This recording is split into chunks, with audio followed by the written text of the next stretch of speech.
You gotta get some stockings.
Good evening, everyone.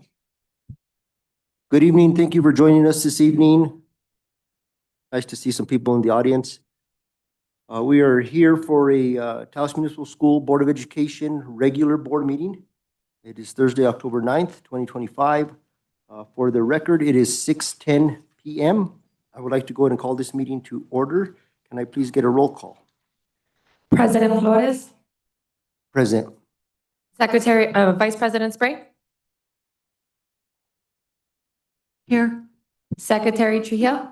Yes, here. Board Member King. Here. Board Member Concha. Here. Okay, item 3 is the Pledge of Allegiance. We have one of our students here with us. I'm going to go ahead and turn it over to Superintendent Layton. President Flores, Vice President Spray, members of the board, community members, we have tonight doing the Pledge of Allegiance, Ms. Cheyenne Montes, 4th grade student from Enos Garcia Elementary. So Cheyenne is the daughter of Faith Cisneros and Jacob Montes. She was born here in Taos, New Mexico. She is a 4th grader at Enos, and some of her hobbies include playing outside, fishing, singing, and coloring. She also enjoys competing with the Mystic Dance Team, where she has earned 5 regional championship titles. She's always willing to learn and try new things and always making it a point to be positive and see the good in everything. Family is very important to Cheyenne, and at home, she is very good at bringing her family together to be happy. Her parents, Faith and Jacob, say they are proud of her for so many things, but especially for being such a kind and caring person. She's very caring towards people's feelings and needs, but knows when to care for herself too. Cheyenne aspires to be a cosmetologist where she can showcase her creative style and make her clients feel good about themselves. So tonight, leading us in the pledge, Ms. Cheyenne Montes. We could all please stand. I pledge allegiance to the flag of the United States of America, to the republic for which it stands, one nation under God, indivisible, with liberty and justice for all. Thank you, Cheyenne.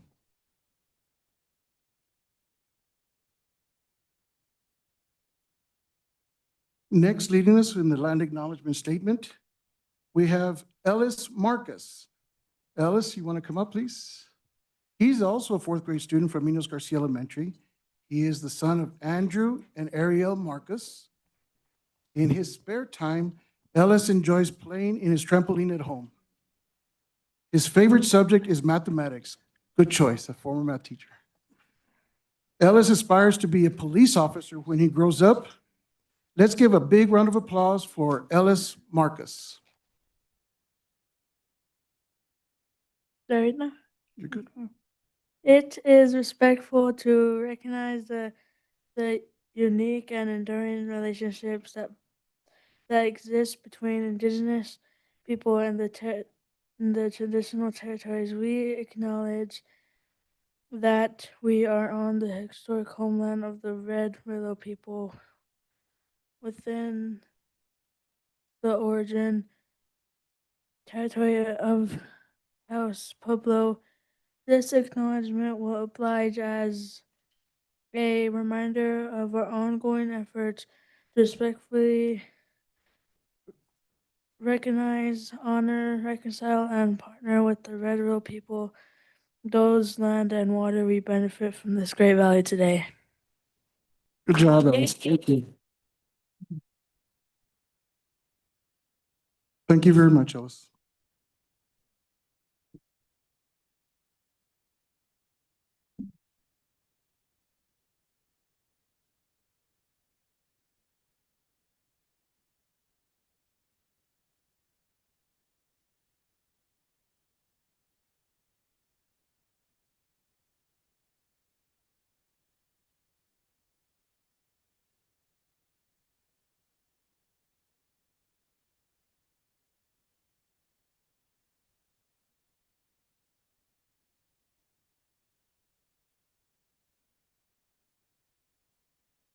The next item on the agenda is the approval of the meeting agenda. But before I get to that, I just want to thank our students who made their way out this evening and their parents. I want to thank them for coming out. It's nice to have your presence with us. Thank you for reading the acknowledgement statement and for leading us in the Pledge of Allegiance. We greatly appreciate you both. Item 5 is approval of the meeting agenda. I would like to do an amendment to the agenda. We have some meeting minutes that we are going to table for approval at this time. I would like to table the September 10th, August 27th, August 20th, August 6th, July 3rd, and July 1st meeting minutes for the next meeting. I'll second. We have a second from Board Member King. Please call for the roll. Board Member Concha. Yes. Board Member King. Yes. Secretary Trujillo. Yes. Vice President Spray. Yes. President Flores. Yes. Item 6 is public comment. We have some individuals here that wish to speak during public comment. As best practice, it's required that I read this brief summary. So any interested persons may submit data, views, or arguments in writing to the board on any school-related topic by submitting their comments to Executive Secretary, to the Executive Secretary. An individual or representative wishing to give public comment shall register prior to participating in public comment. Additionally, when registering for public comment, the speaker shall be required to identify the subject matter, their name, when they register. Speakers are allotted 3 minutes or an amount otherwise designated by the board president at the beginning of the meeting. The board president, in his or her sole discretion, may shorten and lengthen the comment period of time to ensure that the meeting is efficiently and promptly conducted. All speakers are required to abide by all time limitations. All speakers are strongly encouraged to avoid personal attacks, to utilize all administrative avenues for complaint resolution before bringing issues to the board, and to avoid identifying students in comments, and to present all comments professionally and respectfully. If you're an individual with a disability who is in need of a reader, amplifier, qualified sign language interpreter, or any other form of auxiliary aid or service to attend or participate in the hearing or meeting, please contact the office of the superintendent at least 1 week before the meeting or as soon as possible. So moving along to public comment, we have Mr. Jeremy Jones, and he is here to speak on the topic of the GO bond. Mr. Jones.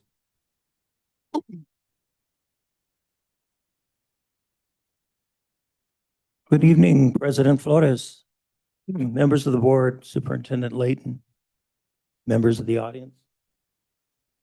This evening, I'm speaking on behalf of the Taos Charter School leaders. We want to begin by expressing our appreciation for the opportunity to participate in a public forum and for your thoughtful engagement on October 7th.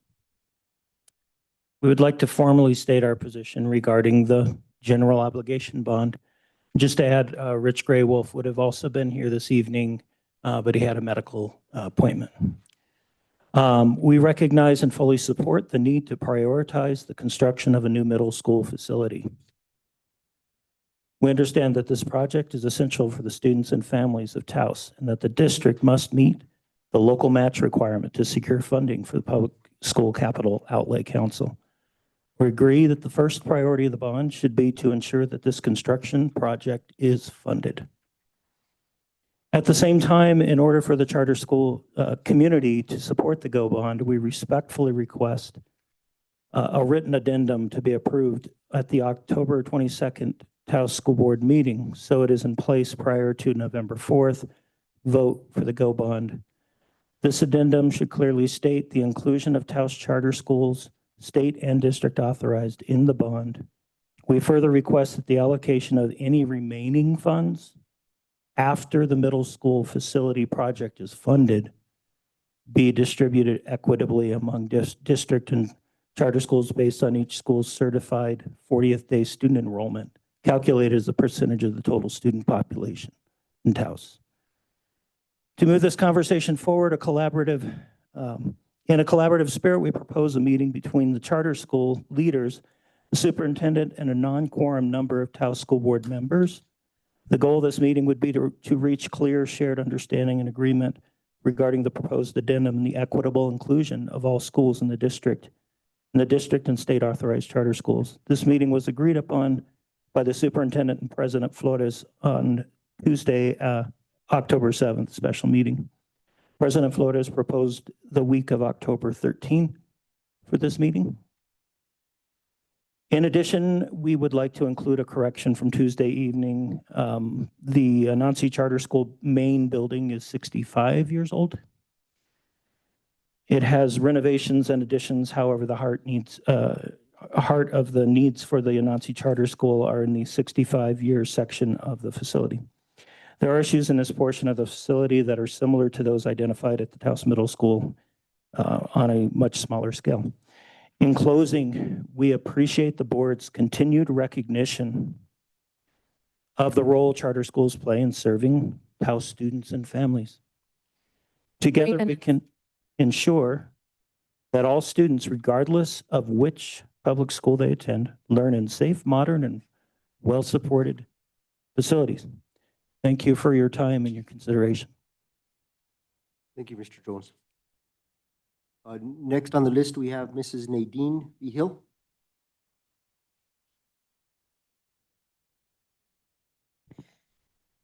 Buenas tardes, Presidente Flores, miembros del borde, Superintendente Leighton y miembros del público. Yo me llamo Nadine Vigil, soy la directora de la Escuela Internacional de Taos. Y esta noche hablo en nombre de los líderes de las escuelas charters de Taos. Taos Academy, Taos International, Taos Charter, Anansi, Vista Grande y TISA. Queremos comenzar expresando nuestros agradecimientos por la oportunidad de participar en esta reunión, por su compromiso reflexivo durante este día especial que tuvieron el día 7 de octubre. Nos gustaría expresar formalmente nuestra posición con respecto al bono de obligación general. Reconocemos y apoyamos absolutamente la necesidad de priorizar la construcción de una nueva escuela secundaria. Entendemos que este proyecto es esencial para los estudiantes y las familias de Taos y que el distrito debe cumplir con el requisito para asegurar la aportación local de los fondos del Consejo de Gastos de Capital para Escuelas Públicas de Nuevo México. Estamos de acuerdo en que la primera prioridad del bono debe ser garantizar que el proyecto de construcción esté completamente financiado. Al mismo tiempo, para que la comunidad de escuelas charter pueda apoyar el bono de obligación general, solicitamos amablemente que se adjunte un escrito antes de la votación. Este adjunto debe declarar claramente la inclusión de todas las escuelas charter de Taos dentro del bono. Además, solicitamos que la destinación de los fondos restantes del bono, una vez financiados el proyecto de la escuela secundaria, se reparta de la manera justa entre todas las escuelas del distrito y las escuelas charter, basado en la matrícula certificada del día 40 de cada escuela, calculada como un porcentaje de la población de los estudiantes total en Taos. Con todo esto, quisiéramos tener una junta con ustedes que sería para hablar sobre el adjunto propuesto y la inclusión equitativa de todas las escuelas. Juntos podemos asegurar que todos los 30 estudiantes, seconds. sin importar si que importe que a qué escuela pública asisten, aprendan en edificios seguros, modernos y bien equipados. Gracias por su tiempo y consideración. Esperamos que nos llamen a una junta juntos para ver cómo podemos trabajar juntos. Gracias. Thank you, Ms. Vigil.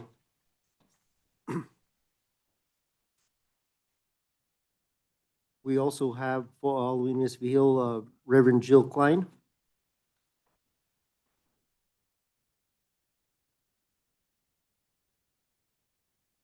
Good evening, Superintendent, President, and School Board, and community members. I didn't know they were going to do that, so what I have to say is super limited. I did go by my title tonight, Reverend Jill Klein. I'm not active in this community as a pastor, but I am in Las Vegas, again, still a taxpayer here in the community, and children are our passion. So what I came tonight to say was thank you for the meeting the other night. I found it hugely helpful personally to understand everything that was going on and to hear all the different perspectives. And I was going to suggest, but I see they're formally requesting, I was going to suggest, as lovely as the newspaper articles are today, if you could actually put something in writing that everybody agrees on in terms of how after the middle school is addressed, the rest of the monies get used. I will not only vote for it, but I would actively campaign for it again like I did in 2008. Don't know that that matters in most people's worlds in today, but I would, because children are so important and we have to be in it together. So that's what I just wanted to say, and thank you so much. Thank you, Reverend Jill Klein. I also have Michelle Hunt. Did you wish to speak because your name? Okay, thank you, Mrs. Hunt. Mr. Stevens Hall.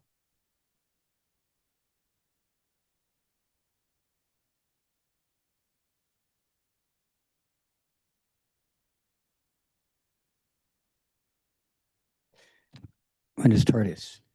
This is probably a little more than 3 minutes, but I can continue next time if I need to.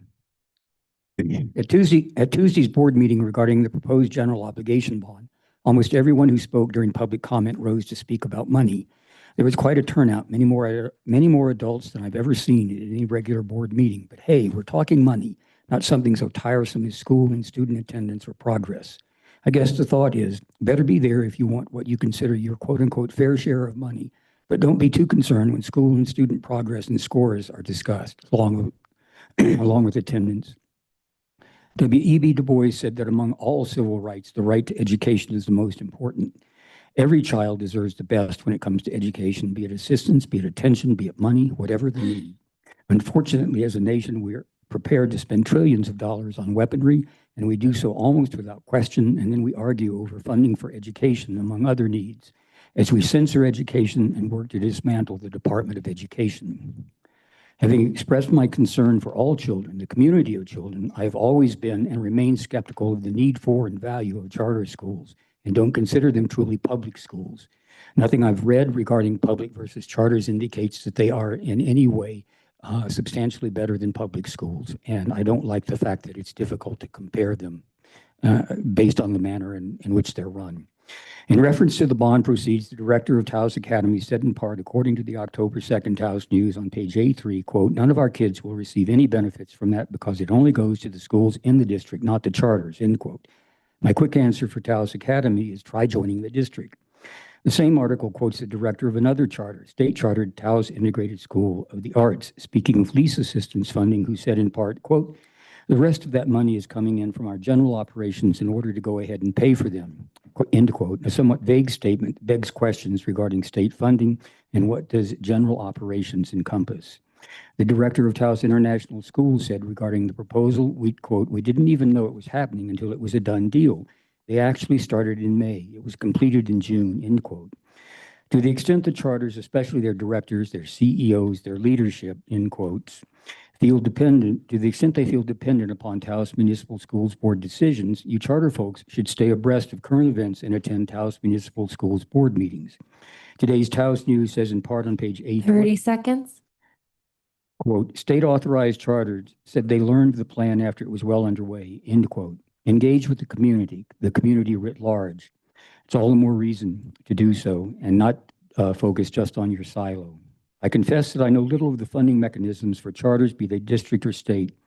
After Tuesday's board meeting, it's clear that I need to understand those mechanisms if I'm to be an informed community member and a better citizen. For me, that means reading statutes as well as Senate Bill 9 and House Bill 33. 3 minutes. Referenced by Superintendent Layton in the article as funding sources available to charters.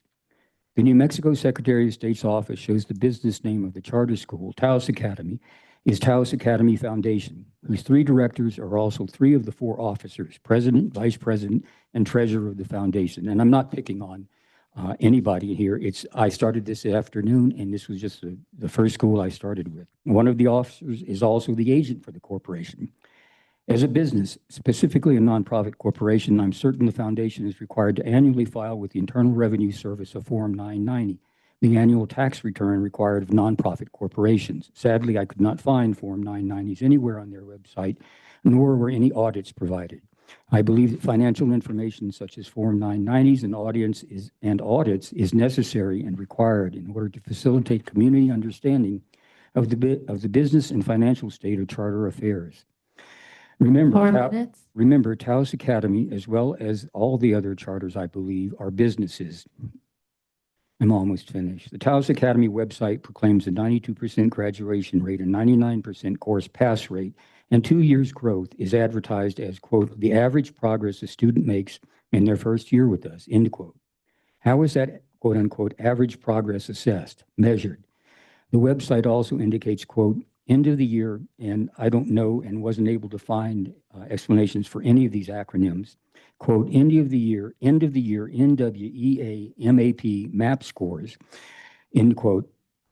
The website indicates that these scores are 72.4% in math and 82.1% in reading. When I search for NWEA MAP, I find at nwea.org the following question.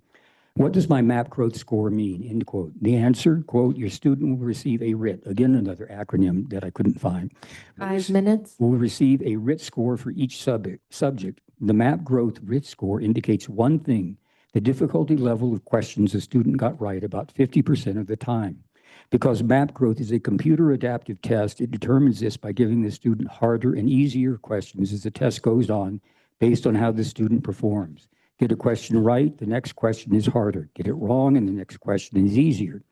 The result is a score that shows the learning level of the student right now. The score does not indicate that a student got a certain number of questions right, nor does it explain what specific skills they have mastered, end quote. One last paragraph. Mr. Halls, if you could please wrap it up. I don't know if public schools in Taos administer the tests that yield MAP growth RIT scores, which would allow comparison among the schools that administer the test. In contrast to its ready display of MAP scores, Taos Academy does not display, much less prominently display, the New Mexico Vistas numbers and data, which permit a shared baseline comparison for all schools. Taos Academy offers a link to the New Mexico Vistas portal where a search has to be performed in order to access comparable data Mr. for Halls, I'm every gonna have to ask New you. Mexico school. I hold that charter, private. Thank you, Mr. Halls. What's this? Appreciate it. Thank you for your comments.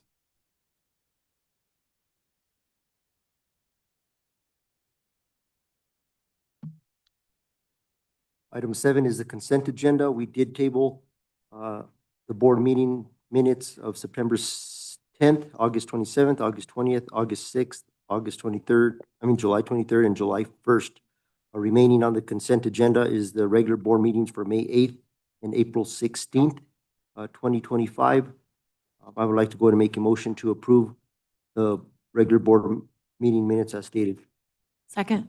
We have a second from Vice President Spray. Call for the roll, please. Board Member Concha. Yes. Board Member King. Yes. Secretary Trujillo. Vice President Spray. Yes. President Flores. Yes. Item 8 is student outcomes. We have our campus principal presentation, 8.1 Taos Middle School Board Presentation. Mrs. Linda Quintana Martinez, Taos Middle School Principal. Good morning or good afternoon. I've been here all day, so it feels like morning. Good afternoon, President Flores, members of the board, Dr. Layton, and everybody in the audience. Will you put on my, or who? First, I wanted to say thank you for allowing me to present today. I was supposed to present at the last board meeting, but I wasn't able to make it. My grandmother passed away, so thank you for having that grace with me and allowing me to present today. So the information is a little old and new things have come up, but I do want to say thank you for allowing me to do it today. Also, I really do appreciate all of you and your willingness to be present in this Go Bond, the willingness to look at the middle school and look at the needs and be able to tell the public that we do in fact need a new middle school. My passion is Taos Middle School. It's been a part of my life for 46 years, literally 46 years. And most of you know my history behind it. My dad was there. I was raised in those halls. I taught there. This is my 22nd year there. So it's not my school, it's the community school. So I just really, really want to emphasize my gratitude to all of you for seeing that what we need, because we can patch up and we can Band-Aid what we've been doing for many years. The custodians, our maintenance, they They're amazing. And without them, that school would have already fallen. So thank you. I'm going to start with our student achievement. So or is it Samantha or Maria who's doing it? Okay. So I have our beginning of year. It's not working. Okay.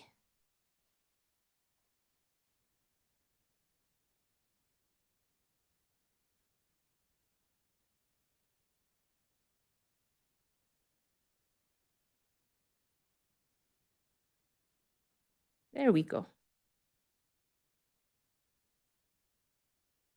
Okay, so our student achievement. At the beginning of the 24-25 school year, Dr. Layton met with all principals and asked us to set goals for our math and reading. And in that, our reading goal was to move up 3% on our NMS SSA testing, and in math also 3 points from 8 to 11. What I will say is that in reading, we remained the same. But that is because we feel it's because in 7th grade language arts, we had a teacher who was on paternity leave, so they had a long-term sub. I want to say that in math, we not only made our 3-point growth, but we went from 8 to 19. So we did an 11-point growth. So that is a big success for us because I was very embarrassed. That's the only word I can find, embarrassed with what our scores were at the beginning of last year. This year, what you see in front of you is our beginning of year iReady scores. So in math, you can see that we have nobody above grade level. We have 20 students at grade level, 94 students, 1 grade level below, and then a lot of students that are 2 grade levels or below. So we're working on that. We have 3 highly qualified math teachers right now who are teaching our students, which is big because in the last 3 years, they haven't all been highly qualified. In reading, we're doing a little bit better. You can tell by the numbers still, there's a lot of kids who are below 2 grade levels or below. But ways that we are trying to combat that is every student has advisory every single day for 20 minutes. During that advisory time, they work on iReady. So Mondays and Wednesdays are math, Tuesdays and Thursdays are reading, and it's at their level. So they take a diagnostic test at the beginning of the year and it places them where they need to be and they work to get proficient in their level. Most students who are 3 grade levels or below are in Math 180 or in Read 180, so that's our intervention courses. The reason not all students are in there is because some students have special ed courses, they have ELL courses, so it doesn't lend itself too easy to those 2 particular groups of students. All teachers are incorporating AVID WICKER strategies. WICKER stands for Writing, Inquiry, Collaboration, Organization, and Reading. And teachers are using pacing guides, New Mexico standards and benchmarks, and Common Core to develop their lessons. And that may sound funny because teachers should automatically be doing that. That's why they're there. But since COVID, I think that we really realized that teachers were trying to catch them up and they weren't really looking at their grade level standards as much as they have been the last 2 years. So we're really trying to focus on making sure that they are working with those standards at grade level to get them to where they need to be. Hey, Samantha. A few things that were happening the last month. 8th graders had finished their first novel. They are also working with microscopes in the labs, doing different labs. They're going out and getting different kind of material from the outside, as well as looking at germs from their Petri dishes. So they're working with those. Journalism students have been walking around asking every single staff member about their colleges and what they went to school for, and they're making little posters and putting them at each of their doors so the kids can see where they went to school. We have officially started student government, and members and officers have been selected. And so far after school, with the help of community schools, we have started our STEAM club, pottery club, electric car club. Books and boards have officially started. So this, I know that you can't really tell what it is, and maybe I should have incorporated that in my report. I will send it with our next campus leadership our campus board report. But these are walkthroughs that we do with our staff. So admin, our goal is to meet 15 walkthroughs a week. We have not quite, I think only 1 week we've done the whole 15. But our goal is 15, that would be 5 for each administrator.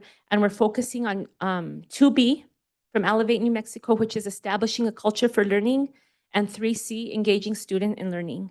Teachers are scored with innovating, applying, and developing, and they are given actionable feedback. So we give each of them a glow or a strength, a grow or area to improve, and the next step. So it's not just, oh, I walked into your class, you had 15 students, I saw you at the board, you had posters on your wall. No, it's actually actionable feedback of what they are doing and what they can do to improve. I had one teacher, Mr. Gilroy, actually, he hit innovating on both of them.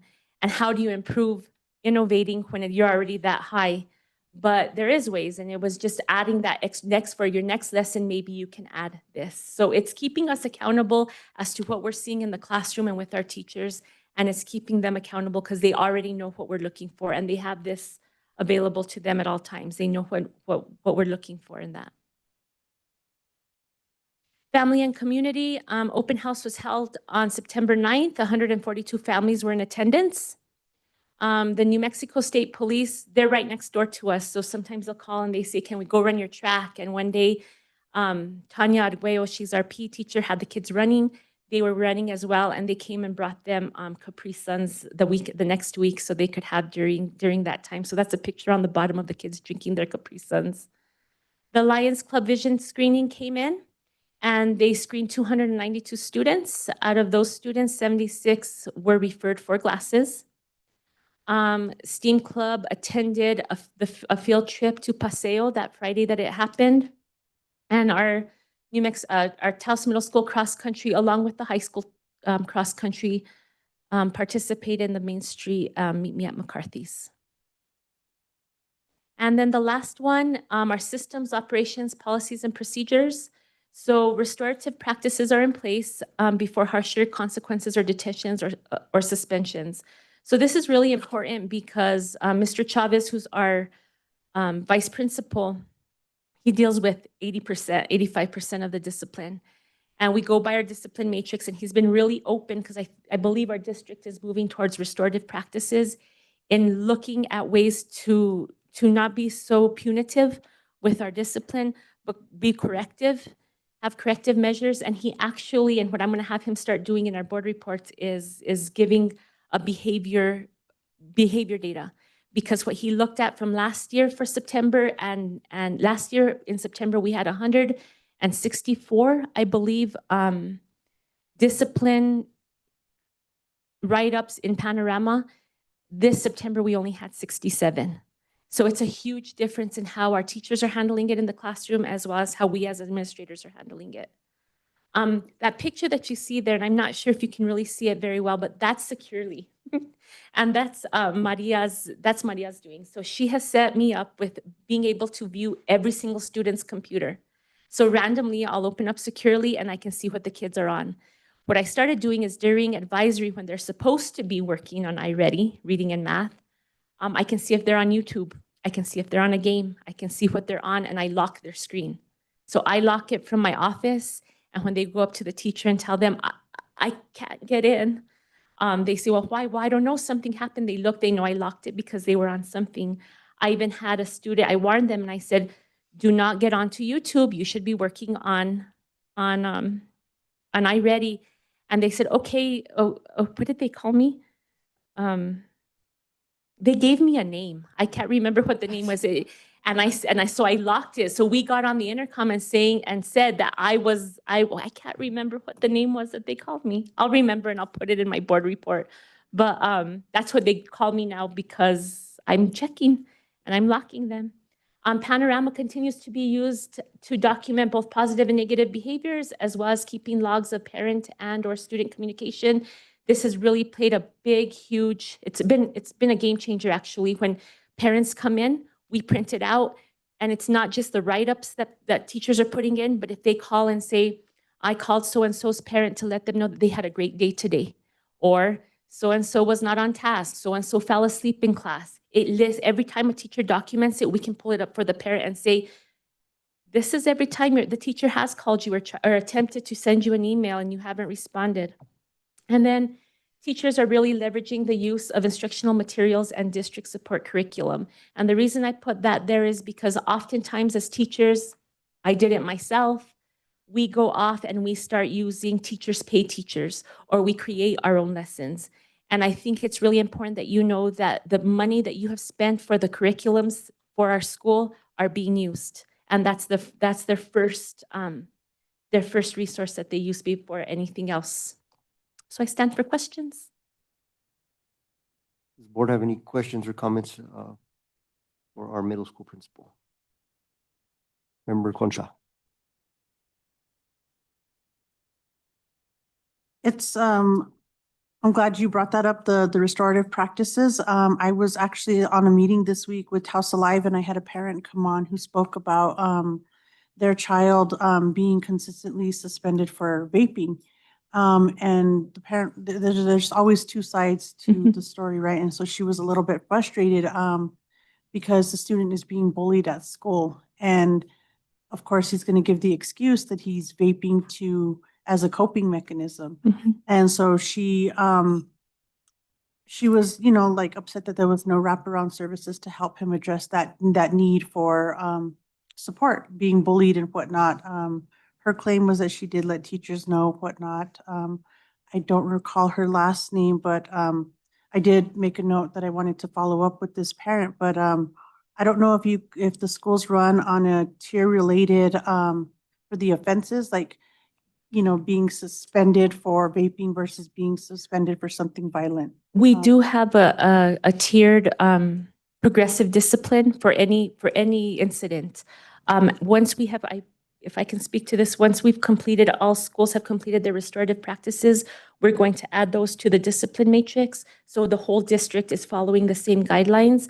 As far as vaping goes, we have changed it to where Miles comes in from Taos Alive to do, once a month, he comes in to do classes for vaping. If it is THC, it is an automatic suspension because it is a drug.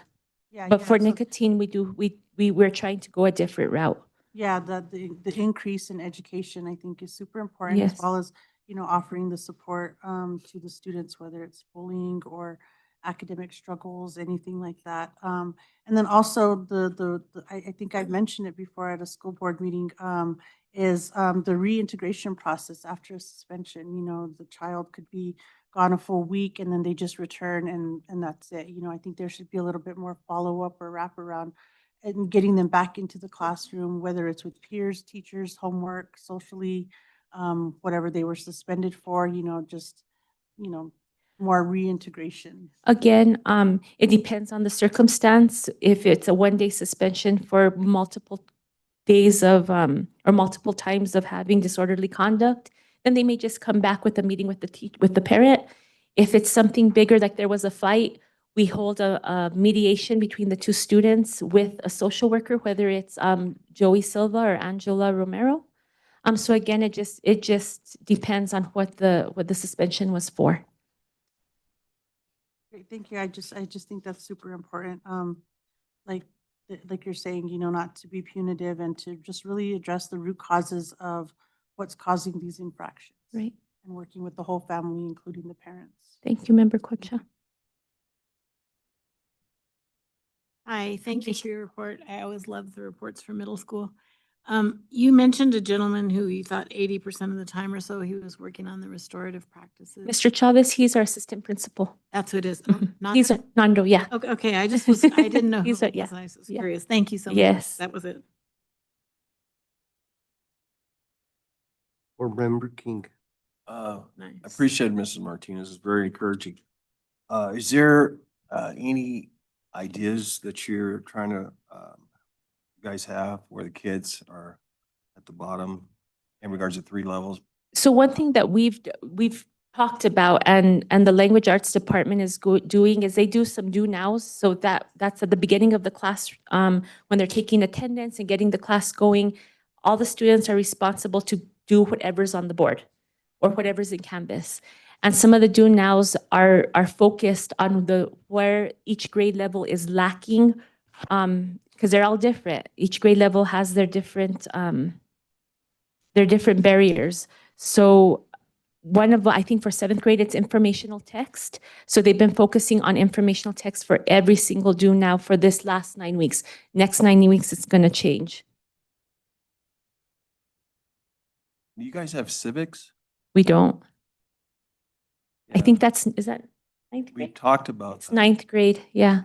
Yeah, I believe that we could even do that in elementary. I mean, in regards to current events, however you want to, I think it engages the students, what's going on in our society in regards to government. Yeah, The kids are not too young not to know understand. what being a registered voter is. Right. So maybe, something you guys can do is your team building. Yeah, We I talked can take about that back. this summer about civics and, a representative who was at the bond meeting, she can come, speak to the kids. They can see who that is. Right, yeah. Gonzalez, Senator Gonzalez, I think it's really important. Town, council, sometimes these kids know these people. right. It makes it real. Brings what's in the textbook. A life. Yeah. I'll bring that to our leadership. Thank you. I'll bring that to our leadership team. Yes. Appreciate it. Thank you.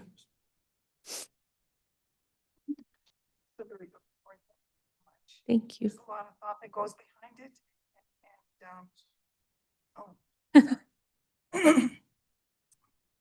Again, thank you so much for your report. The thought that you place in it is very evident in the report. And again, just being very engaged in what, not just the teachers, but the kids, the connection that is made as a whole. And that's bringing everything into a report that is just so informative for us. Thank you so much. I appreciate that. Thank you. Mrs. Quintana Martinez, I just wanted to, commend the school for the increase in the math proficiency. Any rise in that percentage is looked highly upon. I know we've got a lot of work ahead of us, but I do want to commend you and your staff for that. And just encourage the continuous challenging of our students to improve. I did have a question for you. On one of your slides, you talked about teachers are scored with innovating, applying, or developing. Do the administrators that conduct the walkthroughs, they do that scoring? We do the scoring. So that comes straight from New Mexico Elevate. That's where all the observations and walkthroughs go through for this teacher. And then on that paper, and I will include it in my next campus report, because I think it's important that you see what marks you as innovating, what marks you as applying. We've put it in simple terms. We've put it in the terms that Elevate uses, just so they're very clear on what the expectation is. And a lot of it is just engagement. Don't just hand your kid a handout and you sit behind your desk and expect them to do it. You should be up, you should be moving, you should be walking with your kids, engaging them engaging with each other. So they know that that's our expectation, is engagement, and to be intentional with what they're teaching. It's important. Can I add to that? I think that's really, really important, because in a work environment, actually in almost any environment, there's always that relationship, and these kids can learn from each other. Yes. I remember a class that I took in college, and the professor put us in groups, and he said, "You teach each other, and you work together." And I was just so impressed with his method of teaching. And then he exchanged the groups. Then you just this other group solved whatever problem there was, and I thought that was very innovative of him. But I think it brings out the leadership in kids. And like, let me in other words, let me tell you what I know. And they can share information and they grow from that. But there is that teamwork and that relationship that they'll take to any work environment because we're social people, but we also work together as in any situation. So whether it's even in the playground, but teamwork and in sports. And last night, it was mentioned by Dr. Balsamo, and he was talking about the what there is in sports that brings a child and develops a child. And again, but it can be brought to the classroom, the same concept. And they'll have respect for that teacher that is engaging with them if she's walking around saying, do you need help? Or assigning someone to help. Right. Or just, if you know something, just come. The interaction, I think it can change the dynamics of the school room. Collaboration and discipline. There you go. Thank you for your presentation. Thank you. Thank you very much. And also just want to thank our administrators for including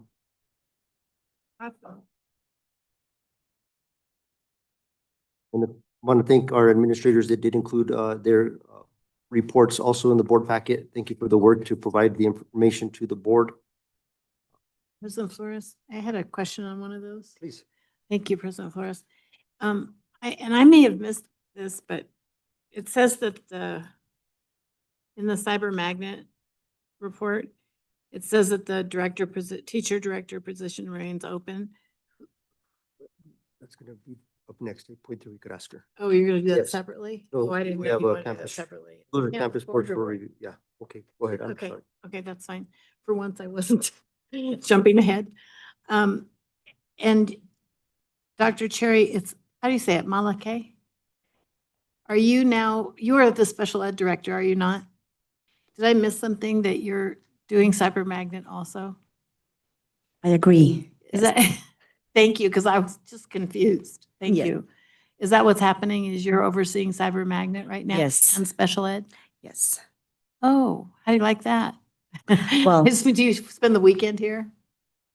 It's a lot I'm of bringing my work. mosquito net with me. It's a lot of Okay. work. Well, it's a lot of work, but because we need to make sure that instruction of our students will the challenges that we are seeing right now is very realistic. But we have to make sure that we provide the students the best and appropriate education without any lack of instruction the time. We have to be there to support our students. So I'm taking on the challenge of stabilizing Cyber Magnet until we get that head teacher and director position. How the many new students are enrolled in Cyber Magnet right now? For at the beginning of the year, we have 14 and now we have 11. 11 now? Yes, and we do have 2 students that we are monitoring, tracking for graduation. And in this situation, I'm also trying to do the monitoring and trying to address the SSRA, that's a site visit from our Priority Schools Bureau and from PED to make sure that we answer the needs of our students based on the recommendation, addressing it to the best as we could, appropriately to address the needs of our students based on their observations. I did have a visit and they talked to me, and we have to put systems in place, including scheduling, including staffing, including how we navigate things despite the circumstances that we are facing as of right now.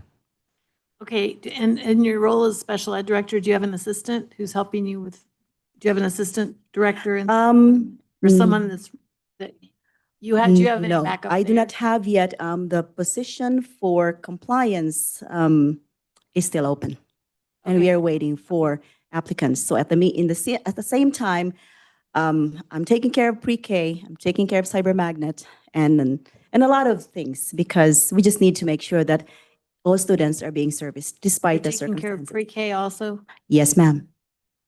Okay, thank you so much for all that you Thank do. you. Appreciate your answers. President Flores, if I may, Superintendent Layton, members of the board, if I can clarify a few things. Thank you. It's usually there's a director that oversees the Cyber Magnet. The teacher is the sole running of the Cyber Magnet program. So Dr. Malake is overseeing that right now because we don't have a teacher in there. What is happening is all of the directors are helping support our pre-K program also has a manager that's overseeing the pre-K program. In addition, her name is Katie Cardenas, who oversees that and helps support Dr. Malakeh on that as well. Okay, thanks for the extra information, Renata. Thank you, Ms. Mondragon. Item 9 is our superintendent report, Dr. Antonio Leighton Jr. President Flores, Vice President Spray, members of the board, community. So tonight I start with a presentation, and I will start with foundational goal 1, student achievement, our district enrollment for the first semester. And as you can see, we had an increase in week 2, but has seen a decrease through week 5, with a couple of students on week 6, and then down 6 in week 7 itself. So when we want to compare week 7 from last year to this year, we do have a drop of 40 students, which is the same as the drop that we saw at the beginning of the year. And so when asked about the enrollment drop and see if there are any, what are the factors that we talked about? Many of the students here are the students from Mexico that have yet to register. We're hoping that we can get them to register, but I think with the current climate of the community, some of them are just a little hesitant to re-register from last year. So we were going to be working on getting some outreach to see what we can do to bring them back. So I just wanted to share that enrollment difference with you, but we do have an enrollment job. Up next, we have our district attendance for the first semester. And so as you can see from the different campuses, we have Ranchos at 94%, Cyber, of course, 98% with the highest one. Our lowest percentage is 89.77. But what I will say for the first few weeks, we are currently at 93.13% overall for the district. Again, the overall average is still embargoed from just past year, so we do want to compare to what information we do have from the 24-25, which we show at 88%. That was the last one that we had until we get the unembargoed data. So we are a little about 5% over when you compare it to the overall average from the prior year.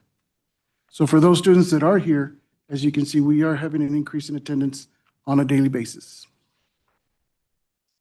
Up next, I'd like to congratulate Ranchos Elementary.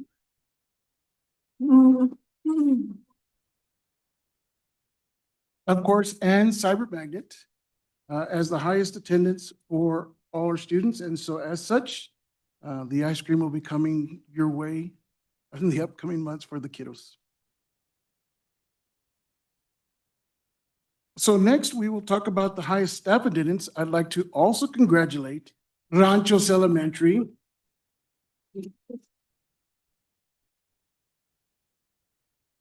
As having the highest attendance, 97.45%.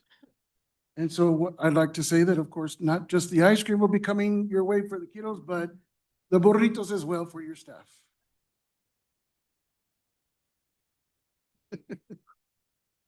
Well, and I will say as we compare the data, there's times that we do have to get down to the decimal. So up next, foundational goal 3, family and community engagement. This past month, I visited virtually one of our community schools' weekly meetings. And so as you can see, virtually here, took a little snapshot of everybody there. I was making sure nobody was eating while we were doing that, but took a little snapshot, and there was great discussions amongst the community schools coordinators. What I did in that particular meeting, I just shared the weekly highlights. Some of the information was about the GEO bond, they did have some questions on there. And of course, just listening to some of their weekly updates. And so it was nice to hear that the community school coordinators are doing so much for each of the schools.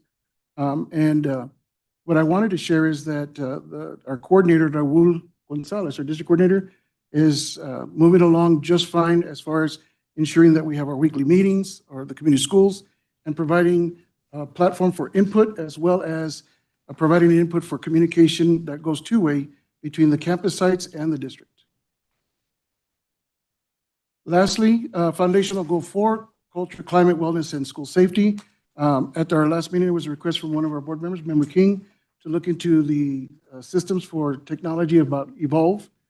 And so I just wanted to do an update as to what we have gathered with the pricing. So one Evolve system is about a $200,000 rental with a $4,000 yearly renewal.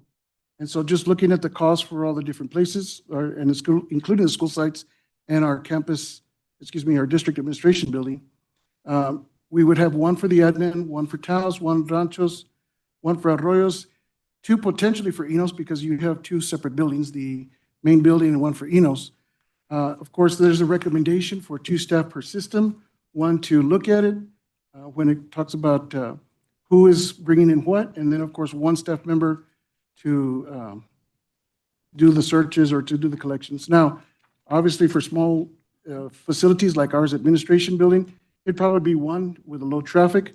But having said that, it would be a recommendation of about 2 staff per system, about 12 new guards at approximately $448,000 in salaries and benefits. Again, this is all just some preliminary numbers that we would have to look at in case we did decide to do a system for the entire school district. And as for that, I stand for questions. Does the board have any questions for Superintendent Leyen? I do, please. Thank you, Mark. So we've talked before about having I don't know how we can do this, talk about security, which is sensitive in our open meeting. I'm not sure how, but we had talked about having a conversation so that the board is comfortable that there is enough security regardless. I'm not talking about Evolve, I'm just talking about in general right now. What did we decide in terms of being able to have a conversation like that with Marcos Ferreira and you? And we talked about it a couple times before. I don't remember what we decided in terms of having a conversation privately because we had to, or right in front of people because it's might not be a good idea. Mark, do you remember what we decided on that? Because my question right now, I don't want you to answer it, but for example, a good question now would be how many security people do we have at each of the schools now? But I don't think that I want to ask that right now. That's the question I would ask if I thought it was smart. Maybe Director Herrera has a recommendation for me. And it's one of those where if you would like a report, what we can do is generate a report, do a presentation at our next board meeting, so we can verify what publicly we'll put on there without jeopardizing any of our safety protocols for each of the school sites. So I definitely want that reviewed before we go through them, but I will note that down as a request to have a report done. Okay, does that work? Okay, thank you, Mark. Thank you, everyone. And Vice President Sprague, to do a quick follow-up, we do have a scheduled rotation from our cabinet members, so that may be one that we'll bring up at the next one from Director Herrera. Thank you, appreciate it, Marcos. Any further questions from the additional board members or Superintendent Leyen? Superintendent, I do have a question for you. So we did see a drop in student enrollment there, and you did mention, some families, I would, as stated, I would guess to say that they're immigrant families. If you're able to speak on how are we working to encourage those students or those families that coming to school is safe, that they should be encouraged to come to school. And then also, as a second question to that, what kind of support is available for those families? I'm assuming that those students are not enrolled in any school. If you could just speak on the decrease in enrollment, how we might be encouraging the students and their families to come to school, and if they're choosing not to, if we're able to provide any type of support for them. President Flores, Vice President Sprague, members of the board, that's an excellent question. So just to be clear, not all 40 students are from immigrant students, but one of the things that we also want to encourage is our schools are a safe place. They're a safe place to come. They're a safe place to be at. And of course, we can reiterate or do a better job of reiterating the policies that we had in place that we read last year regarding to some of the concerns about our federal government and what their policies are currently. So this is one of the things that with staff and cabinet, we're developing a plan. How can we outreach to more than just the immigrants? But we also reemphasize the fact that we are a safe place. This is a place to be at, not to worry that if you walk out, you're not going to go home. But again, we'll try to do our very best to make sure to reemphasize this with those families through our outreach programs in particular. So, but to be clear, not all 40 are, there's some do leave to different districts and some do live in different areas. So, but we'll see what we can do as a system to keep promoting our district so that we can reverse the trend of the declining enrollment. Thank you, Superintendent. Okay, moving right along. Next is 10, a new business. Item 10.1 is discussion, consideration, and possible approval for prairie dog eradication at various Taos Municipal School District sites as outlined in quote 1331 from San Juan Wildlife and Fencing Services in the amount of $40,312.87. Mr. Herrera. President Flores, members of the board, Dr. Layton. Yes, so we were finally able to get the quote to you all to see if we can do business with San Juan. This was a recommendation from the town of Taos to us this is a company that they've used before, so President Flores can attest to the work that was done prior with the town of Taos. The exhibition supporting documentation, we added that for you all just to show you that we did go out to look for different prices within New Mexico and Colorado. We were unfortunate in finding someone that was capable of doing it for the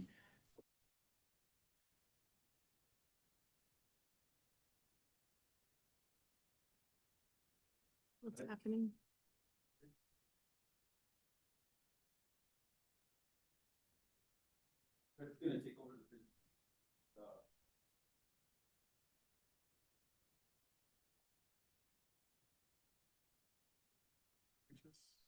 Yeah, we'll take a 5-minute recess.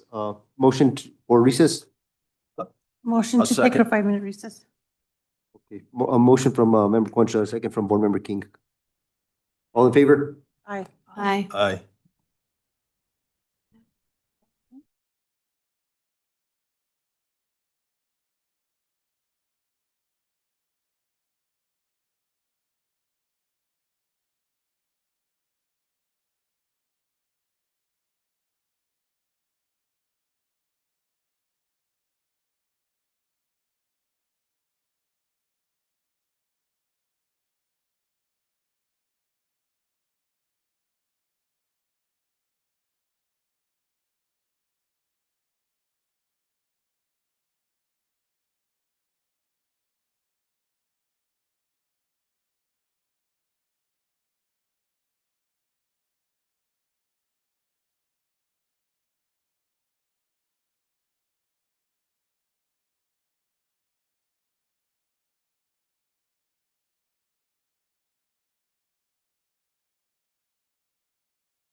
Are you ready?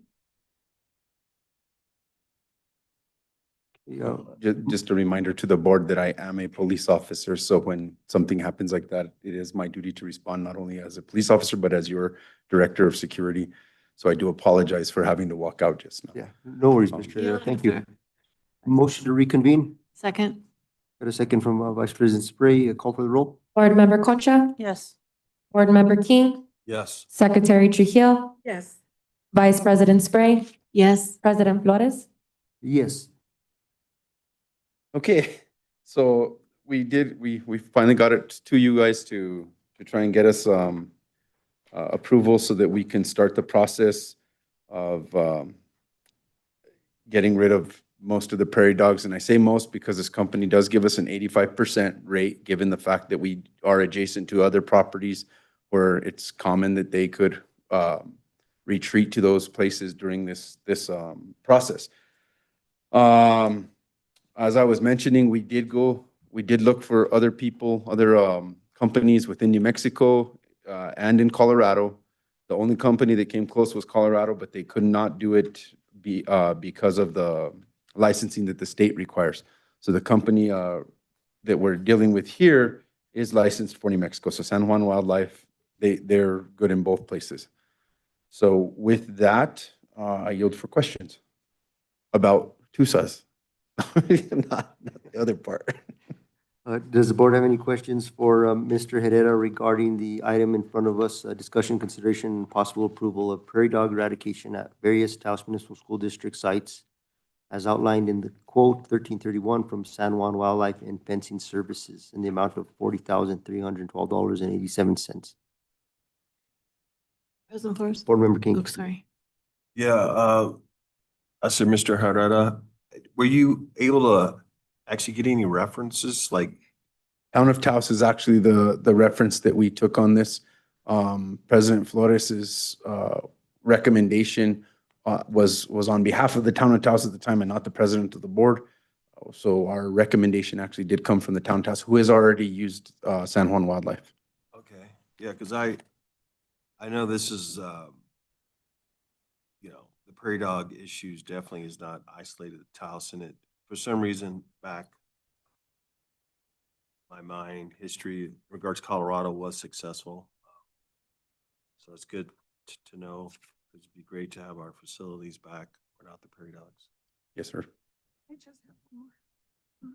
And Mr. Herrera, I would have documented that additional reference and or procurement On the town of Taos, ma'am?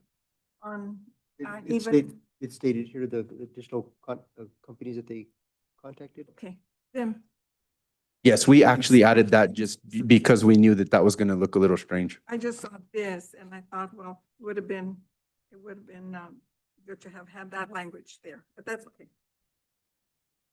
So it does look like they reached out to, aside from San Juan Wildlife and Fencing Services, they reached out to 4 other vendors. 3 did not respond and 1 declined due to not having a local license. Thank you. You had a question? I found it in that. Okay. Never mind. Thank you. Oh, and another thought, based on, because these little animals go from one place to another, it would be a good idea to talk to the county and talk to the town and because they're just under the whole community. They really are. And one of the biggest problems we have is we're actually surrounded by more private land than we are by county or town land. Enos Garcia, for instance, on one side is private land to the east and also to the west, north and south. No, actually north, yes, I'm wrong there. Taos High School is actually surrounded completely by private land, except for the area where the softball fields are. Taos Middle School, again, it's private property to the east, to the north, and while the south end isn't where we have the issue really, and then the Vista Grande area is ours, which is actually covered in this. So I think prior we had reached out to both town and county, but the reality is it's more private ownership. So the county and the town have been made aware of it over the years, to my knowledge, and have given us the same kind of, well, we will try to help with what we can on our end. And the town of Taos actually has on their end, but it would be us contacting private homeowners and it's quite a few private homeowners at that. Thank you. Yes, ma'am. Would the board like to entertain a motion for approval? No. I'll do it. I would like to make a motion for approval for prairie dog eradication at various TMSD sites as outlined in quote 1331 from San Juan Wildlife and Fencing Services in the amount of $40,312.87. Presented sort of by Alipio Mondragon and presented by Marcos Herrera. We have a motion for approval. Can I get a second? Second. Member Prairie dogs. Concha with the second. Call for the roll, please. Board Member Concha, Yes. Board Member King, Yes. Secretary Trujillo, Yes. Vice President Spray, Yes. President Flores. Yes. Thank you, Mr. Herrera. The next item on the Thank you, agenda members of the board. is 10.2, discussion, consideration, and possible approval of general accounting service agreement between Lisa Downey and Taos Municipal School District in the amount not to exceed $59,999. Dr. Rainier Martins, our Finance Director.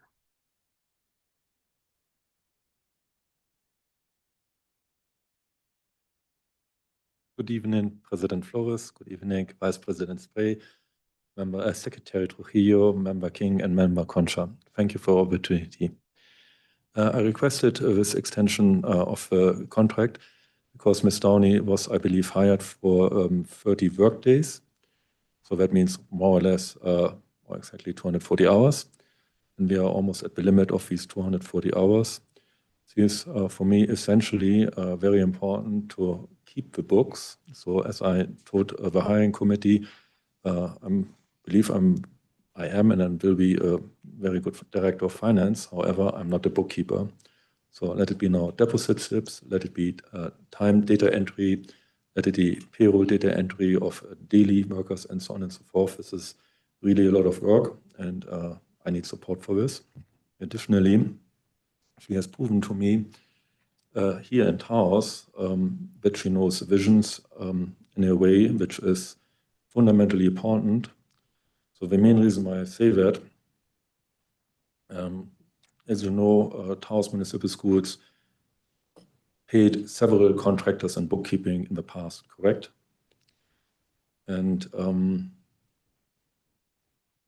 I'm still recovering from a little shock in the sense of I look at the visions configuration. I'm very puzzled. So at the NASPO conference in Albuquerque, I went to the Tyler training. Tyler is the software producer of Visions. I was there the whole time from 8 to 12. And I talked to Mr. Andres, who's the representative of Tyler for New Mexico. And I asked him, you know, an example, you just taught us here to do a user audit in Vision. So I have my laptop on my lap. I go into our live production system and I follow the first step. What Tyler says, this is what you should do at least once a year. And I cannot even perform the very first step. Of course, I'm very concerned because, as you know, we have a forensic audit and audit findings. And one is an example, segregation of duties is a problem, right? So one root cause is that our system, since it looks like decades, was not correctly configured. So the base configuration is that improper that Mr. Andres from Tyler agreed to provide us a free of cost service with their consultants, that we analyze the system with me to figure out what everything needs to be done that we can work properly. Now, of course, I'm very concerned that if highly qualified consultants here were supposedly working for several years, that I'm here for 4 weeks Everybody knows I didn't know visions for 4 weeks ago, but I promised my cabinet that I speak several languages, but I will learn to speak the language vision. And after 4 weeks, I speak enough a vision to go to the software provider to confirm my concern. One of the root causes why we struggle in essentially every single area, also documented in the findings, is because the software is not correctly configured. So the example what I gave to my cabinet is, you bought a Ferrari, and then you put it here into Taos, into our administration building. Then you change the first time the tire to say, now we make it drive better, no? That's the configuration. But instead of putting wheels on that thing, you put squares on that thing. And like that, we are driving. So that is extremely concerning for me. So that's the reason why I requested from my supervisor. Number one, I need an experienced bookkeeper. So as you know, I worked at PED. I know how to read audit reports. So I looked up audits where the contractor I would like you to approve, please. The audits other school districts had with her had only self-reported audit findings. If that contractor wouldn't have reported this, there wouldn't have been any audit findings. And I can't say the same track record from other hired accountants. So that's the reason why I would like to have Ms. Downey on my side to support me in bookkeeping. Now, also very clearly, she is not perfect. To be very clear, she did make a mistake. An example in the 941 reporting of Q4 fiscal year 25, root cause, as much as I know it, that report might have not even gotten out. Now, you need to please understand, a 941 is no joke. The IRS would be immediately on us, and we are talking heavy penalties if we don't report. The auditor Jack reminded me that Santa Fe Public Schools is since 7 years in litigation, not for underpaying of taxes, but for a reporting issue. So this is a very serious thing. Okay, I'm fixing it right now. It's misreporting because it was an error committed by that contractor. Root cause, it wasn't done. It was a rush job to get the data out to the IRS, and everything matches. So if you look superficially in the review, everything lines up perfectly. There's a detail, and where from a visions report, the wrong column was entered into the form, and that's the reason why the form, even though everything lines up here, in the heart, that didn't line up. So root cause fixed, visions is okay, the data is all good, we paid the taxes, so we don't owe anything to the IRS, so my heart was beating, oh, it's all good from that end, but it's still very concerning. But this is another example where I say, how can it be that there are lead hired accountants? The internal control process is not up to par. There is no manual how to do a 941, so I figured that one out by myself yesterday. And verified that the data is correct by another person who said, okay, independently from my calculations, not calculations, and independently from how I get the data out of visions, the other person, I believe also qualified for that, came to the same conclusion like me. So I'm very confident that if two people work on the same problem with different means, that we have it right, and the IRS problem is not a problem, it will be corrected. But another example where I'm concerned, I got from my IRS a letter and saying, hey, Taos, where do you want to have these? I believe it's definitely a 5-figure dollar amount. You have overpaid that in taxes. Normally, privately, I would say, okay, that's great, don't give me my money. But what happened here? I need to file now a 941X because these taxes were posted for Q2, and that means Q4 fiscal year 25 or Q2 calendar year this year instead of Q3, so before my time. So all of this is very, very concerning for me, and that's the reason why I very kindly ask you, please support me to bring our administration here on par. I don't want to bore you with timesheets that people who give me a timesheet say from 3:30 to 6 p.m. the person worked. That is 3.5 hours of work. I mean, of course not. It's 2.5 hours of work. Or if I get a timesheet that says regular pay is $15, overtime pay is $30. No, it's not $30. It's $22.50. I mean, all these mistakes. So we are working on all of this. Yeah, this is the reason why I kindly please support me with a person I suggest to you to get the bookkeeping done. So for the configuration of visions, I will have a meeting tomorrow with the vision person, Mr. Andres, then with a person who I personally believe is the highest qualified person in the whole state to configure visions for New Mexico. That's Edge Data. And the other thing I would like to bring to your consideration, maybe because I worked at PED or for whatever reason, both these people have agreed to a pay of $75 per hour. This is a true bargain, I would like to say. Specifically, if you compare it with the prices Taos paid before for accounting consultants, you might ask yourself why. I would like to say the reason is standing in front of you. Because I worked at PED, people know me, people know my work ethics, people know my drive. You might see when I leave this building, Dr. Layton, at what time do I typically leave the building? Dr. Martinson, thank you for asking that question to the board, board president, vice president, Sprague, members of the board. He asked what time does he leave on a daily basis? He has a hard stop at 10 p.m. and he actually does that every day.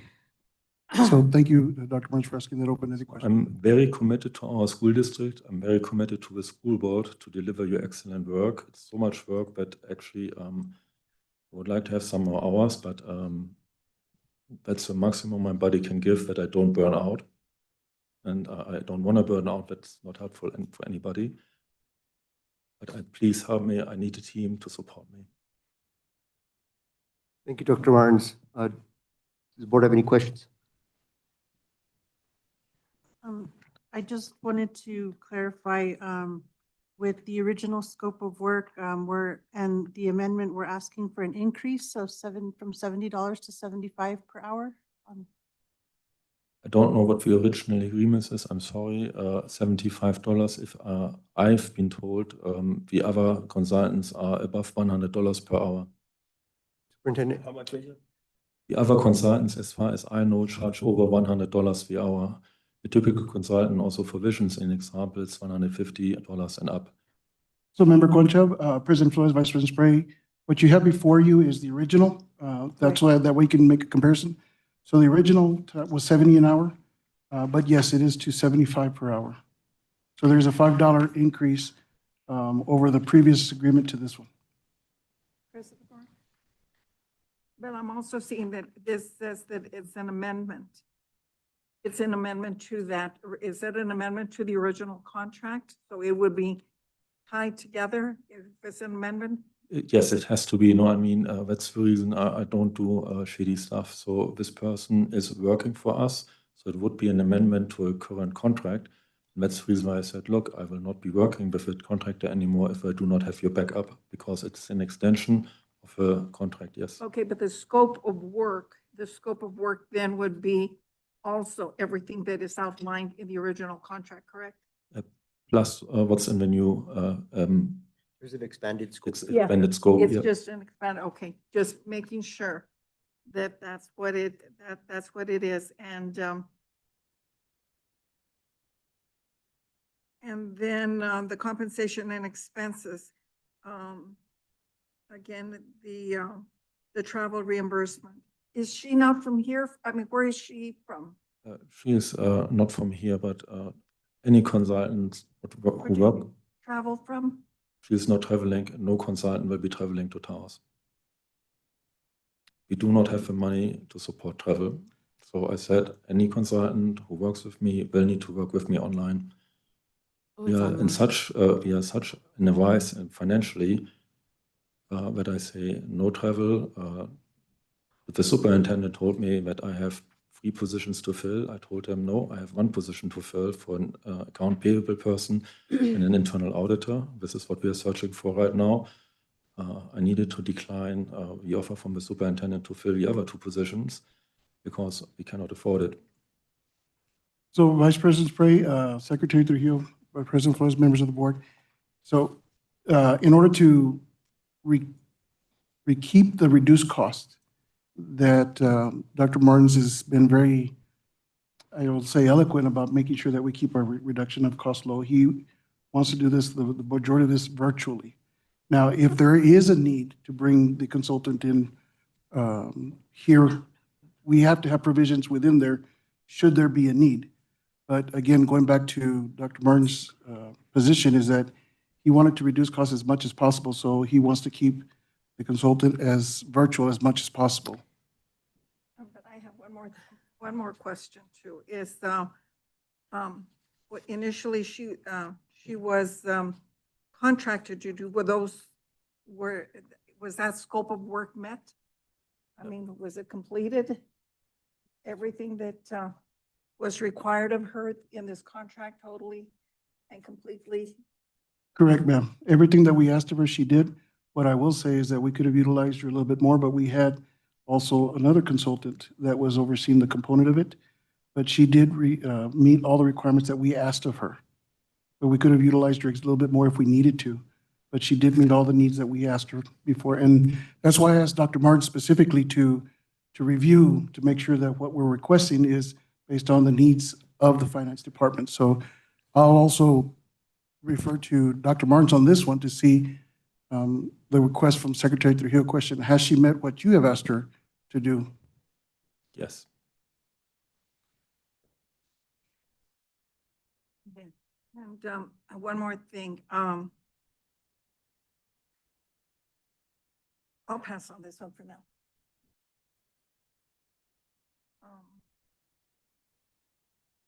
Secretary Trujillo, if I may, just to be clear on this, because I know one of the requests that you had was that we have all contracts reviewed by legal. This contract has also been reviewed by our legal team. But again, it has been reviewed, but again, it's always important that we get what we're paying for. That whatever the scope of work that she completed, everything that the scope of work and required her to complete for the Taos Municipal Schools. Yes, ma'am. I'll give you an example. That is, and I can add, so that is why you're wanting to extend the contract for her to be of more assistance to you and to prepare more the financials. Is that correct? Let me phrase it like this. I would like to have that person. Dr. Martins, and just a little closer if you can. Thank you. I guess I'm too tall. I would like to have that person on board because she's an experienced school business official. She's also an experienced city official. You need to know that this person is also the finance director of Tucumcari. So my first question was, is Tucumcari even allowing you to contract? The answer was yes. Okay, then we can still talk. This person has very experienced. Then I'll give you an example from payroll. Strategically, there was no payroll manual, no accounting manual. How do you run the payroll here? So first time, that consultant basically told us, you need to do this, you need to do that, and you need to do that to Ms. Doreen and myself, just to get the payroll done. The second time we run the payroll, I slowed the whole process down and said, okay, I have now an inkling of an idea. I went to Tyler University study guide and I enjoyed the study guide here in the evening. A little closer, Dr. Martin. Then when I developed with this consultant a Word document, an accounting manual with vision snapshots, step by step by step.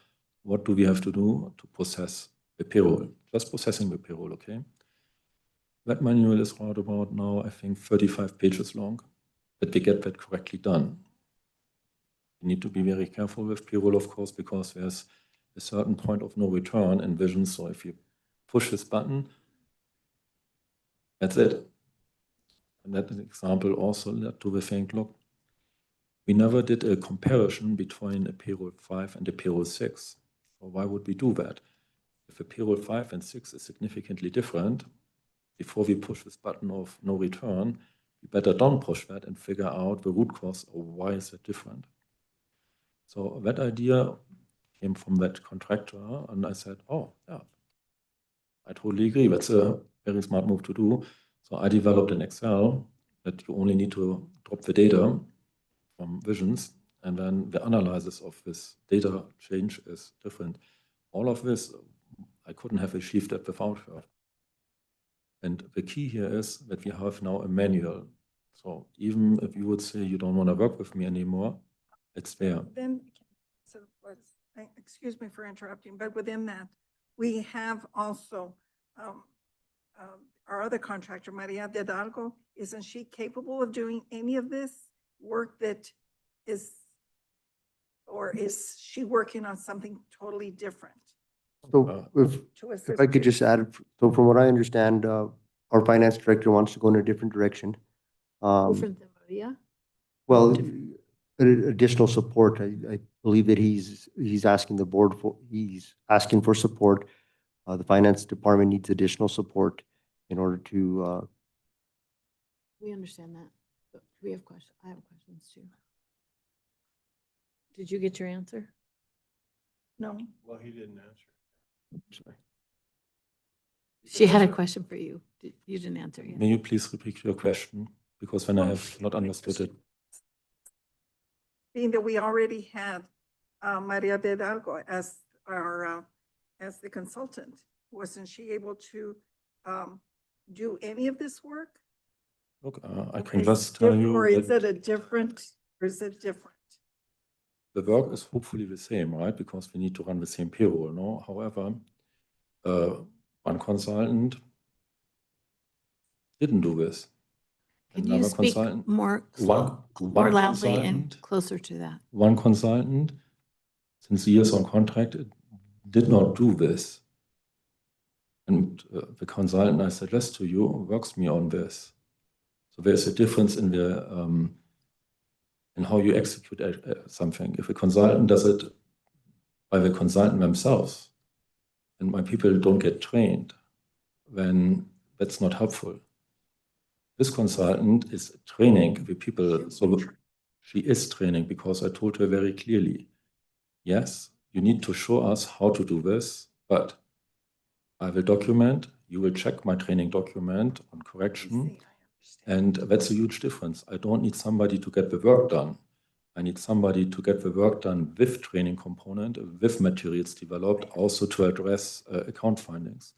Then from the quality of work, let's stay on the payroll because it's so important, okay? So there are two big calendars, or two big preliminary databases to enter. The work calendar, that was the work from one consultant, that was executed flawless. And then a salary schedule from a different consultant, and where Dr. William told me, finance, what is with the salary schedule going on? It's wrong. So I looked at that, and the whole line was omitted, and therefore I fixed the salary schedule. So you might know who I'm talking about in both cases. Okay, Go ahead, after all take that your being time. said, there's this also, that 4.9, reporting and communication. Provide monthly financial packets to the superintendent and board. And again, is this by her or is it from you? Because it says that that is within her scope of work. And that was in the original contract.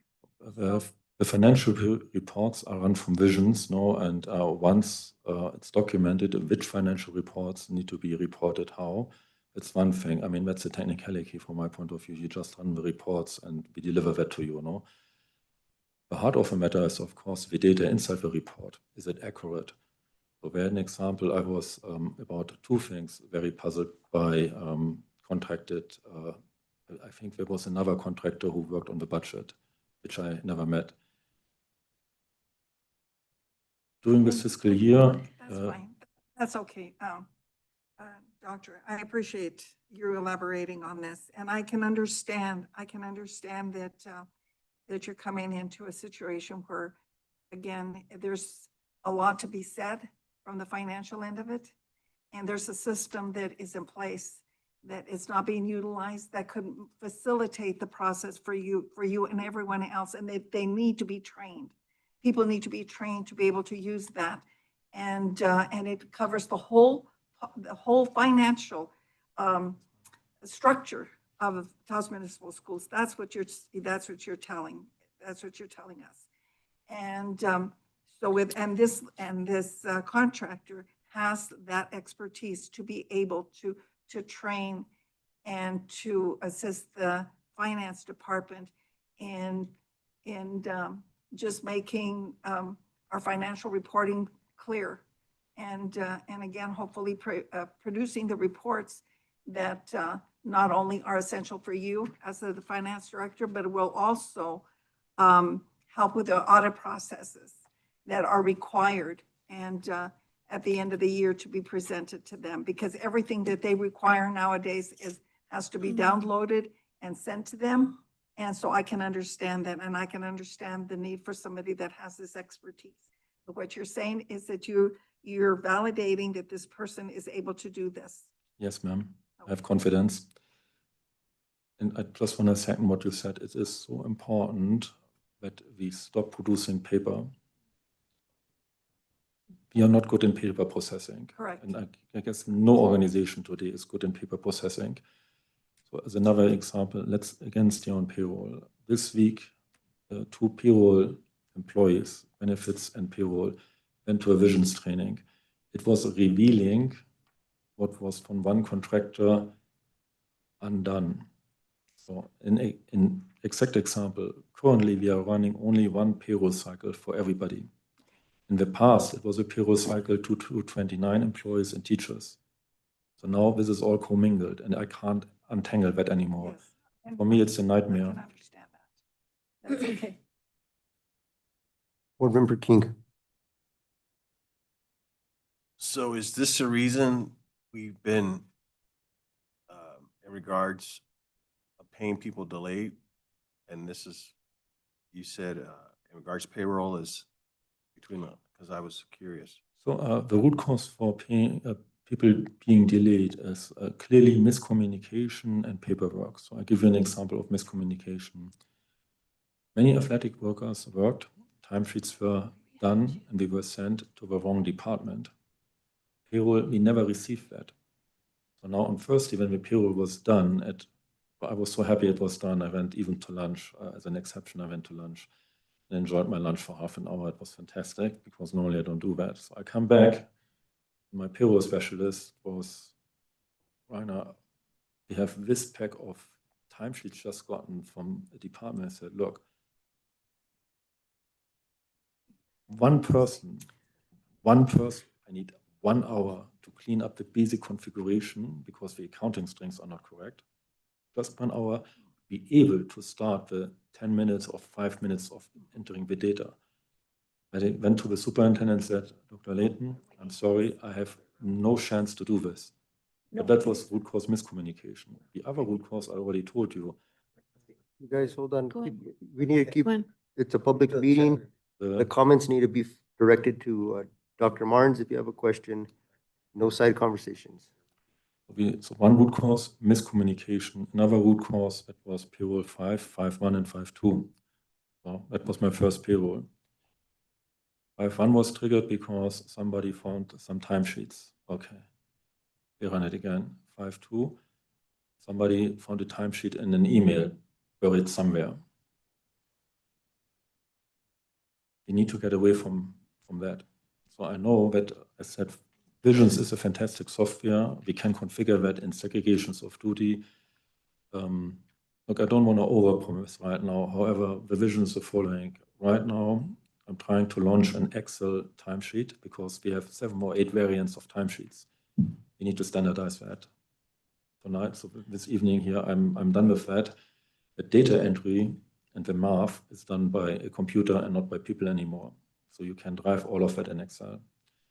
Then Maria Gintech is working on configuring DocuSign. DocuSign is an electronic signature with which you can buy even houses. So it's legally valid. That means you combine mathematics of Excel, and then instead of printing something and walking around and may or may not losing papers through DocuSign, getting the electronic signatures, and payroll will not get at the day when it's due. I call it the tidal wave of timesheets. The timesheets, when somebody is done, it can be processed already. So the tidal wave will be a wave, but it will be half the size. So that means the payroll is more continuously flowing. That means I have better data entry. But we can't stop there. Why? Currently, one person is entering or was entering all the data, right? And the same person is executing the payroll. I think you are already saying, Dr. Martens, you shouldn't do that because that's opening the door for fraud. So currently, I make the following system. The payroll is entering the data and I sit there and observe it, or I enter the data and the payroll person observes it, but I know that 2 people are checking this, not 1 person alone. 2 people need to sit in front of the screen. In the future, we can configure visions like the following. Why does payroll need to enter all these timesheets? It's 1 person against everybody, right? Every single department should have the signed DocuSign. Then that department financial specialist needs to enter the timesheets into Vision, and payroll needs to verify based on the signed document if the data entry of the time is accurate in Visions. Then you can log it. And if it's not accurate, you don't log it and you don't run the payroll, but send it back and say fix it till the DocuSign signed document from person A entered correctly and person B is confirming the data entry. And then we address exactly what you mentioned, segregation of duty in this specific process. So this is where I'm trying to guide the payroll process. Apart from that, of course, we need to go into the configuration of payroll cycles. We have learned an example that was also not done in these years before.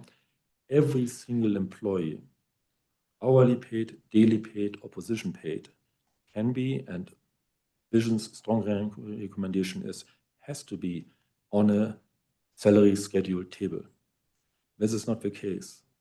After the first payroll, I saw that some salaried person was data entry by hand. I created the salary schedule for every single employee who is salaried. So now I know I can even do that for the hourlies and daily workers. So we are working this pay cycle. We will not be able to do that, but the following pay cycle, that's on my to-do list for that. So again, why was none of this done in all these years before? I don't know who was doing this or who didn't put the effort into learning the system, but this is the reason the contractor I suggested to you is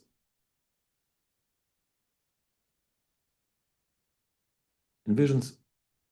Let me explain it like this. Vision, you can see on the surface, the user is working, but on the back end, you have a lot of configuration to do.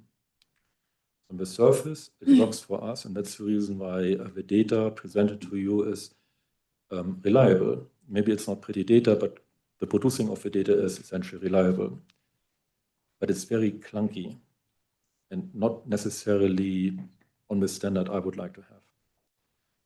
So I need 1 person that's specifically Edge data, but only contracted for 260 hours, and that's below $20,000. That's the reason why I'm not presenting that. This person knows literally the base configuration. How do you configure a user? What kind of user security you need to give? Or who is the super user? Actually, we don't have a super user right now. Vision looks at me and don't have a super user? No. That's one reason why I meet them tomorrow, no? And after you configured all of this, also the payroll, you know what? Payroll is an easy process then. But because we don't have that, that's the reason why it takes so long. That's the reason why paper is running, paper is getting lost, all kinds of different timesheets. I got 1 person in looked like the Walmart receipt block, and here, this is my timesheet, pay me. I said, no, go packing. Give me a real timesheet with supervisor. No, I mean, So Member King, I hope that answers your question. Yeah, Yes. yeah. okay, sorry, it's too much detail, but Well, no, it's, no, you added light on it and, I'm a little taken back, but I'm happy to see that there's some light here. It's kind of like you said about the Ferrari. There's nothing worse, having the equipment and not using it correctly. Thank I have you. just one more question. Let her finish. That is this contractor a CES vendor? yes. She's a C, and did you solicit any other contractors that are capable of doing this service for the schools? No, there might be other contractors out there who could theoretically do the service. No, the issue is, of course, the current contractors have a lot of experience in our system with our data. So that means I do not have a ramp up phase. Whenever I would hire somebody who doesn't know our system and doesn't know our account string and all of that, It would be longer. it would be way longer. And, you know, I want to have help right now, not in 2 or 3 months. Okay, thank you. Board Member Concha. Thank you, President Flores. You mentioned earlier that she doesn't travel in order to kind of reduce the cost, and I'm sorry if you already covered this. What would be the justification on the increase in hourly rate? If we're trying to be cost effective, is it like a situation of more workload, more hours? No, it's literally more expertise. I don't want to have a doer here. No, she was essentially contracted as a doer, so she traveled here to, okay, now you pay the bills, now you do this, now you do that, as a worker bee, so to speak. No, I want somebody who can show us how to work. Again, the key here is, I believe only one person is left over from last year in my department, right? Or maybe 2 in benefits, no? I have primarily new people and also one person who is in a different role. So I need somebody who's not doing the work for us, but enable us to do the work. So this is a huge difference for me. Yes, sometimes I might fall back. So I'll give you one example where I want to fall back on that contractor. We need to reconcile the cash for Q1. So you might know that fiscal year 25 was, I believe, just finalized this week. With Trujillo, with all your experience, that fiscal year 25 was just finalized this week. Is for me also an area of concern. Dr. Martins, Member Concha, if I may, I think what you're asking for is the $5 hourly difference because of an expanded scope of work, or what is it that those $5 per hour are going to be? How can we quantify what the $5 difference in the hourly rate is going to be? Is that because of the expanded work that she's going to be The doing? expected work. Okay. The higher level of work. I want expertise here, and I want manuals, I want training for my people, and I don't want just a job done. We don't need to get a job done. We need capable employees, because look, I'm not planning to have contracted accountants here for 2 or 3 years. I want to enable my people, learn my people, and reduce. Is she doing anything additional more to the original contract that would justify that? Yes, as said, the scope is increased, and my expectation is definitely much higher. Thank you. Okay, thank you, President Flores. Hi, and I apologize. I've done my best to, if I ask something you've already said, I've tried my best to follow what you're saying. Sometimes I can't because of your accent and how tall you are. So I don't mean to get into the depths of your department because you're the director, but do you still have Nicole Cardenas in your department? Yes, ma'am. And she does a different role than this? She is completely new in her role. She is good in accounts payable. But Nicole is? Is that what you're saying? She's new in her role. She is new to her role, no? So she was in accounts payable, but now she is, so to speak, my right hand. So in my head, I want to have a following shadow system. 2 people in payroll and benefits, which are able to shadowing each other. You because- have June in payroll, is that and- right? And right now, Doreen is moving over when Dr. Gray has his position filled in HR when she is 100% with us. Okay, So right now we are sharing her, and we are looking for an accounts payable / internal auditor in combination with procurement. No, that would make sense. Procurement, accounts payable, and all of that. Mhm. And then basically the other shadow team is Nicole and I. But Nicole is completely new in her role. She was never properly trained. It was always said, use this number, use that number. So I explained, actually, I had the training here for financial folks from Renata and Marcus requesting, can you explain to us the account string? So, and I explained it like this.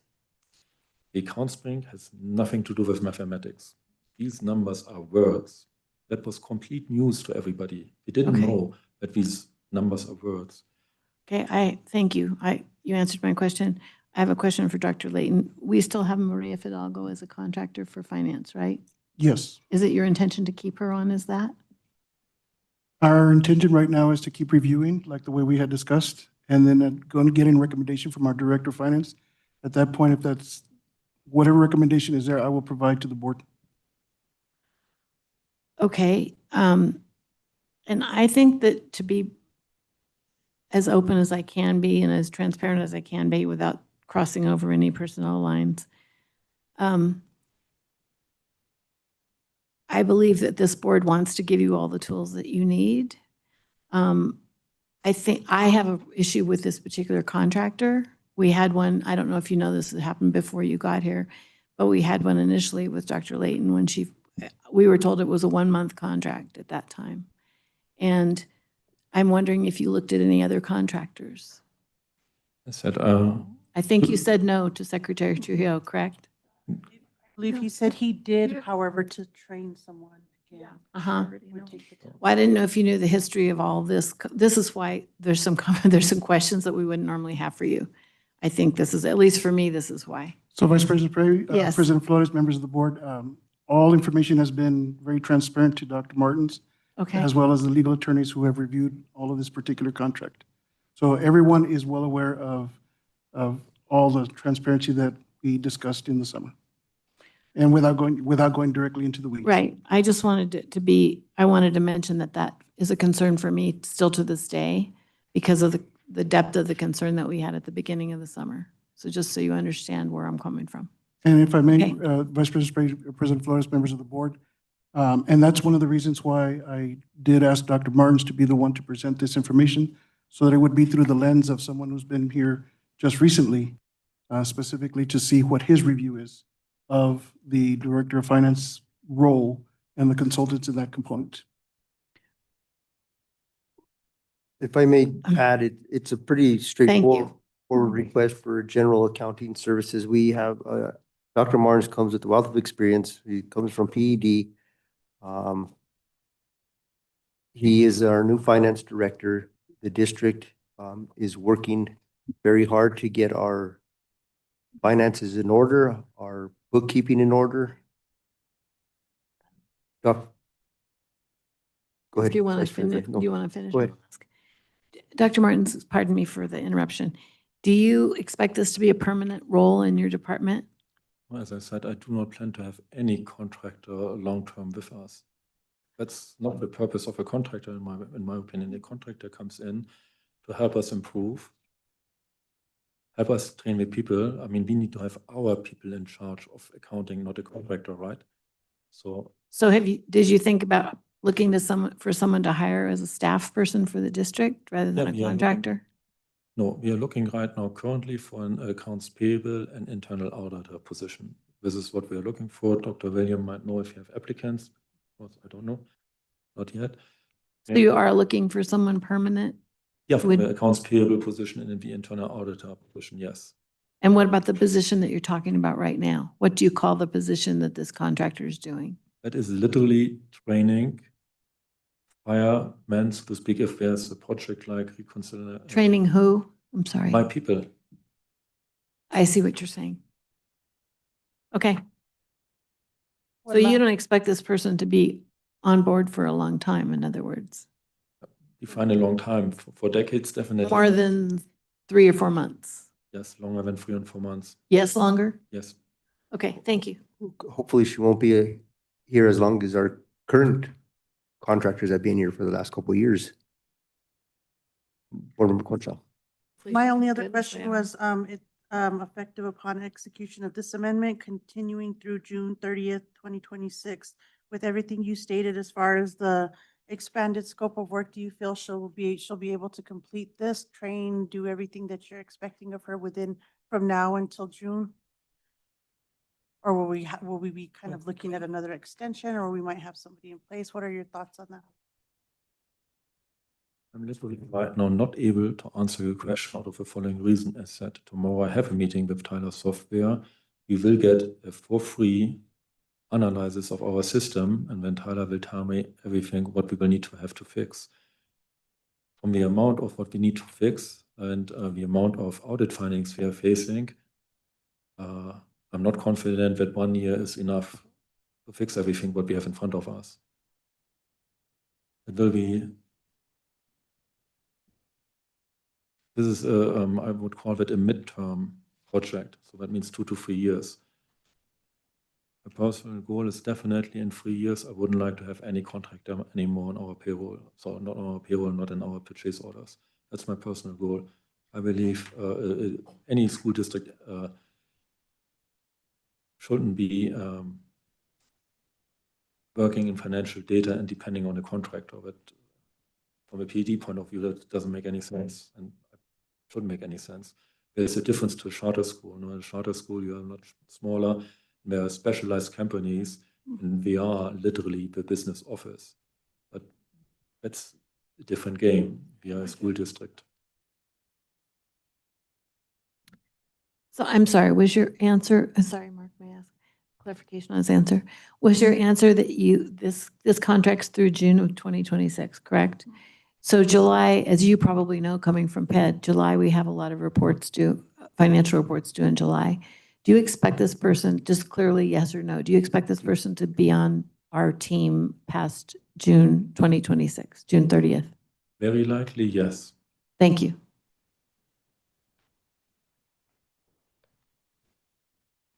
So just to address the expanded scope of work, I just wanted to note this for the record. It says Tyler Software reimplementation and support, budget evaluation and corrective actions, payroll accounting review and process improvement, staff training and capacity building, financial operations support, review, correction, and implementation of accounting processes.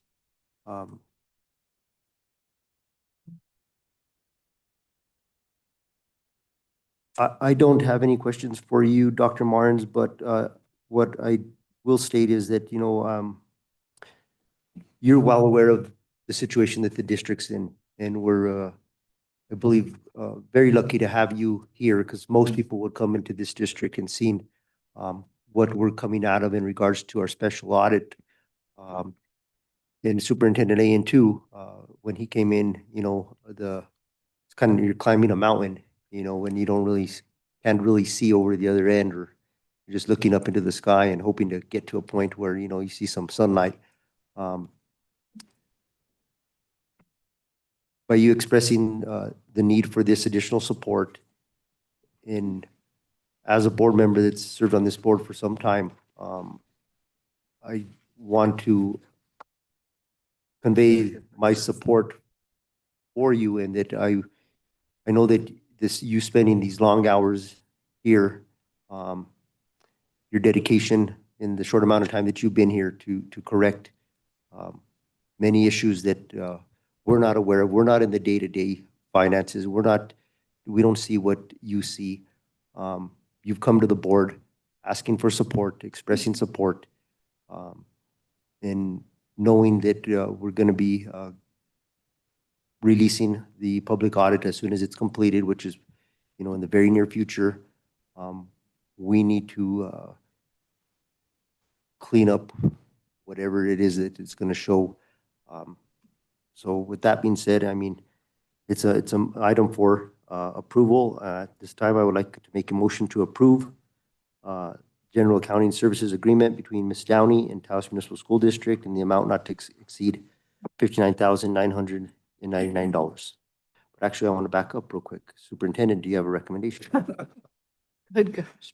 Thank you, President Flores. President Flores, Vice President Spray, members of the board, I'd like to recommend the approval of General Accounting Services Agreement between Lisa Downey and Taos Municipal School District in the amount not to exceed $59,999 as presented in extensive presentation by Dr. Rainier Martins, Finance Director. So with that being said, I will make a motion to approve the general accounting services agreement between Ms. Downey and Taos Municipal School District in an amount not to exceed $59,999. Second. We have a second from Board Member King. Call for the roll. Board Member Concha, No. Board Member King, Yes. Secretary Trujillo, I'm going to say yes. Vice President Spray, No, it's not personal, but no. President Flores. Yes.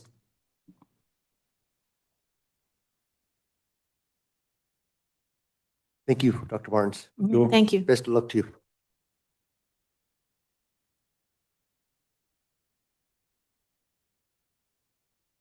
Okay, that takes care of new business. Item 11 is future topics. So I don't know if Member King usually has some too. You have any tonight? Take care of your lane. Take care of my lane, okay. Well, one thing I guess it could be considered a future topic. The requested meeting of the superintendent and community and charter schools, and they asked for 2 board members, but I think that I would like to recommend that that be a special meeting, and it could be with the full board. I think that that would be helpful for all of us in terms of understanding where we're at and helping the community understand our support of the bond. If the whole board was in that, it was a special meeting anyway, so I don't know. Maybe they just thought we could only have 2 board members. They did, but I'd like to see anyone from the board be welcome to be at that meeting. And then there's a couple things this is the third ask on a couple things. I've been wanting a workshop with the community schools people in the board and this board for a long time so that this board could understand community schools better. And this is the third time too, I thought I should remind us, I think we should keep rolling on the strategic plan for Taos Municipal Schools, updating that. And this is also a third time mentioning, we have talked through Audrey about having an internal controller in the district. I wanted to bring that up again as a future topic. Dr. Barnes and Dr. Royale just spoke to that the positions have been posted. They don't have any applicants at this time, and they're hoping to fill I'm it. sorry, I didn't understand you. I'm sorry, that's my bad. I just didn't understand you. I'm sorry. Thank you. Erase that then. Ma'am, you're so right. And as I said, very committed. We are listening to you. We are listening to all of your board members and your concerns. Internal auditor, I guess, was mentioned not only once, but multiple times. That's also the reason why Dr. Layton put a significant amount of effort with a lawyer into how we create this position, because an internal auditor just for us is, of course, way too expensive. Not even EPS has one, by the way. So what we are doing here is really innovative, based on your concerns and as by the auditors. Okay, so I understand from President Flores that you have a job posted for that? Yes, ma'am. Okay, thank you. And then this is the second time I've talked, I think I've asked for this, is I wanted to move forward on naming the auxiliary gym. That project will take a while. And as an aside, Dr. Layton, I'd like a tour of the work that's been done at the gym so far, the auxiliary gym, please. Thank you, that's all I have. So just to clarify, so Vice President Spray, and I think that's a great idea, community schools workshop meeting. We need to get all schedules aligned. I think there's been a lot of discussion around community schools, so this is a great opportunity to get the board and community and those personnel that are involved with community schools all working together. A special meeting request. So Board Member King and myself have been nominated to the GO Bond Committee. Vice President Spray would like to participate in a meeting with the charter school, so I guess we could have a special meeting. I think you proposed that on Tuesday night, didn't you say? Tell them that we were going to we'll have a meeting. A meeting with the superintendent, but being that me and Board Member King are the individuals that were nominated by the board as part of the bond committee, and if Mhm. you would like to be present, then it warrants a quorum, so we would need to have a special meeting. Okay, I would appreciate that. Yeah, so. Thank you. We'll. And that's when? We haven't said it yet, but I think we could sorry. all learn Okay. from it. And then, what were the other items, just for clarification? Strategic plan, if we need to hire someone to help us do that and so on, that'll take time to hire somebody. And then naming the gym. We should start that process. It's going to take a while. All the President- community input and stuff. Vice President Spray, Mhm. President Flores, members of the board, with regards to the strategic plan, I can definitely look at who was guiding us, or if you wanted me to look at somebody different, so. I'll put the considerations up there, and then we can look at how we're going to move forward with the strategic plan from Yeah, there. we should probably put it out for more input, different. I do too. If you actually. could provide those suggestions, I'd appreciate that through the email. I do, yeah, I have one too.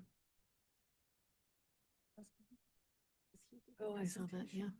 Mhm. I didn't hear that, but I heard it was good. You told me it was good. Mhm. Anyway, thank you. I'm done. Thank you very much for listening to me. Any other board members have any future topics? None? That again, I'm sorry. Future topics that they would like to see addressed? I did want to, I made a request a couple meetings back, and I know we've been real busy. Things tend to get a little bit lost in the shuffle, but I would like to hear how the district is working to educate our students on substance abuse and kind of what preventative measures are being implemented in our schools. I believe we're all aware that northern New Mexico, Taos County, Rio Arriba County, some of our adjoining counties are experiencing large or a high rate of overdoses.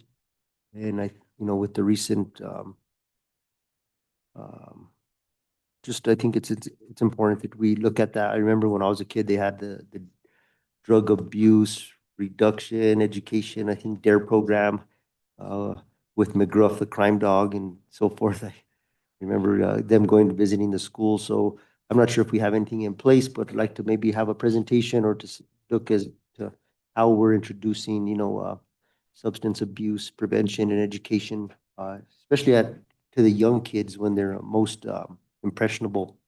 President Flores, Vice President, members of the board, I do remember the request, and I think the recommendation I made was, since it fell under a curriculum component of it, that on the cycle of our presentations from our directors, in this case particular, Associate Superintendent, that we were going to bring in that one at that time. If you'd like it sooner, we can, but if you, just to be. I think we got some very pressing matters on the agenda. I just wanted to make sure that we Yes, sir. didn't lose that in sight. I just think of our kids. I remember when I was being young and having young kids, the drug problem is very concerning, and I know our kids are experiencing a lot of mental health issues in regards to just the climate of the world that we live in, and pressures are real. So anything we can do to support our youth, I think, is going to be very impactful. If I can add to that, President Flores, I totally agree with more education around and discussion on substance use. And however, a step in front of that, like you said, would be addressing the mental health. Why are children feeling they have no coping mechanism but to turn to not only drugs, but also things like bullying and suicidal ideations. And I know I was approached by a few community members who said that they would like to bring something in regards to mental health awareness or something of the nature to something within the schools. I was a quick, brief conversation at the rally that I attended for the Gorge Bridge. And so I simply asked them to reach out to yourself or Superintendent Layton to get a presentation to the board on what they propose would be a good mental health presentation to, discuss. So just kind of putting them together. Thank you, Board Member Concha. I completely agree with you. And yeah, I just wanted to recognize also Board Member Concha and Vice President Spray attended the Raise the Rails at the Bridge event. On behalf of the board, thank you guys for going. I do want to ask the superintendent if I did see your email that you sent out to our charter schools requesting their facility needs be sent over to the district as requested in our last special meeting.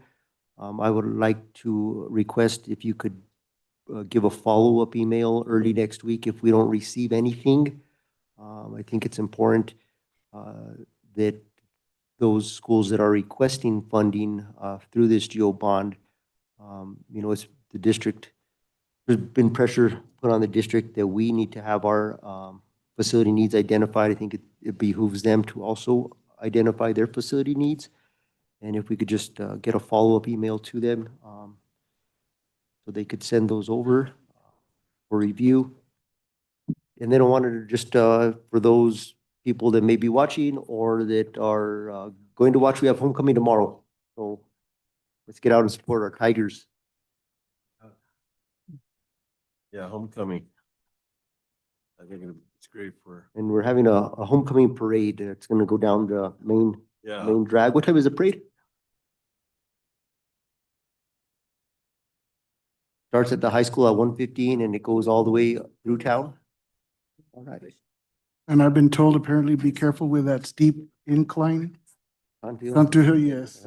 So just members of the board, I just want to let y'all know that cabinet will be at the parade and we'll be doing some walking around as well, just to be out there with the community. So just so that you know, I'll be at the principals and as cabinet as well, we'll be out there. Awesome. It's a little bit of a long walk. I walked the Fiesta parade with the town of Towson. It was a walk. Well, and we are going to use Suburbans for some areas, so just wanted to mention that. Okay, all right. And then for the board, there's some conflict of interest forms that need to be filled out in our FERPA confidentiality and non-disclosure agreement. Also, if you could fill those out and sign them before the end of the night. Moving along to item 12, upcoming Taos Municipal School Board meetings. So our next regular board meeting is October 22nd, 2025 at 6 p.m. I will consult with superintendent and I'll ask superintendent to reach out to each board member and see what their calendar looks like, or if you could just send out a general correspondence superintendent to the board to see how we could align our schedules for a special meeting to further discuss the GEO bond. I will be unavailable next Monday through Wednesday, so that's not going to work for me. So possibly Thursday or Friday of next week, or the following. be, we're, I think having these meetings, I think we've addressed the concern. But if we can't meet, then we meet the following. If your schedule provides a Tuesday, so what is that? Is that the 19th? I believe it would be the 21st, since our regular scheduled board meeting is the 22nd of October, so 21st would be on Tuesday. I could do Thursday or Friday next week, and it sounds like you could also. My understanding from them is they wanted us to meet and put in writing what we had said, but also I think they're waiting to know whether they should promote the bond or not. So the sooner we have it, the better that would be. Well, I mean, I would encourage the community as a whole to support the bond. I mean, it was stated, this board has never discussed exclusion. I think there's concern that we're not going to include, that we are purposely excluding. I mean, I could sit here tonight and openly state that that was never our intention. You did Tuesday too. You did a nice job with that. It's just concerning for me that there is individuals in the community that are actively advocating against this bond because it's a win for the entire community. It's gonna benefit our community for generations. There was never any intention or thought, and I know because I sat in meetings here with everybody, that nobody here, and I could said that we're not gonna include the charters, or, this is all our money. I'm just saying, if we're gonna have that meeting, the sooner the better, so everyone feels gung ho No, about I it. agree with it. We need to, if the community wants to have some additional meetings, we serve the community, but for the thought that, this board is not inclusive is, Not good. this board, I didn't say this board. But what I'm trying to get at is, it just, we need to address the concerns and, find a way to do it. Members of the board, and I'll, at some point, I'll even throw in some Saturday dates just to be sure. Just because sometimes that's the best availability, but Sure, I'll whatever. throw out the dates and so that we can see what's available. Yeah, I mean, we took the time out on Tuesday, we had 2 board meetings this week. And as President Mark said, I mean, maybe we send them a letter of understanding that we here for the community. I thought it was positive the way it ended, and now they're here at our board meeting, they're requesting, and I believe resolution is already black and white. The resolution isn't descriptive, though, it's not specific. Anything to. We can't change the language on the ballot. We can't change the language on the ballot. What they're wanting to do is for us to ratify, that we're gonna distribute a certain amount of funding, but what concerns me is, that we do not know the exact construction cost of a new middle school, for us to say that we're going to, we got to discuss it. Yeah. It needs to be discussed, but real quick, I had a thought coming to the board meeting here. Superintendent, and could you, along with the district, look at the engagement, I'm not sure if I would like to see if an RFP for architect and engineering and design of a new middle school. Obviously, we have some very good local architectural firms, but this is going to be a big project, and I don't want us to be accused of specifically working with one individual entity. Could we do an RFP for architectural design? And I don't really want us to go out to CES to some company out of Albuquerque. Let's make it competitive. If somebody out of Albuquerque or one of our Taos firms, there's various architect firms and engineering firms, let's make them compete to give us the best option for a new facility for the middle school. President Flores, members of the board, absolutely. I mean, that's part of the process with the enormous size of a potential project like this. Absolutely, we'll be putting out all that. I do want to reiterate that whatever is submitted to the district, we do have to go through our bond legal counsel to ensure that we are in the correct legalities of whatever's going to be submitted to us. So absolutely, to your last question, we will be submitting every bit through the procurement process, making sure that we follow all state regulations. And then I know that RFPs do take some time, the development of them, getting them out there. You need to, I think, have them out there for, maybe like 90 days. Correct. And then we need to get a contract awarded, hoping and praying and assuming that the bond does pass. Getting a firm in place would help us move this process along. I agree, Mark, but I would like to add to that RFP, not just an architect. I would like to have us look at a design build company, because that sometimes saves the district money to do a design build. If we should put that in there. If someone does design build, they could also put in their 2 cents. So I think with that RFP, in the development of it, in the language, design build companies are, could very well apply for it, so I'm not looking for one. Good, because they're usually bonded on their own and they usually are, they can be easier to work with. I'm hoping that we could hire a local firm, would be my hopes. By local, do you mean New Mexico or just Taos?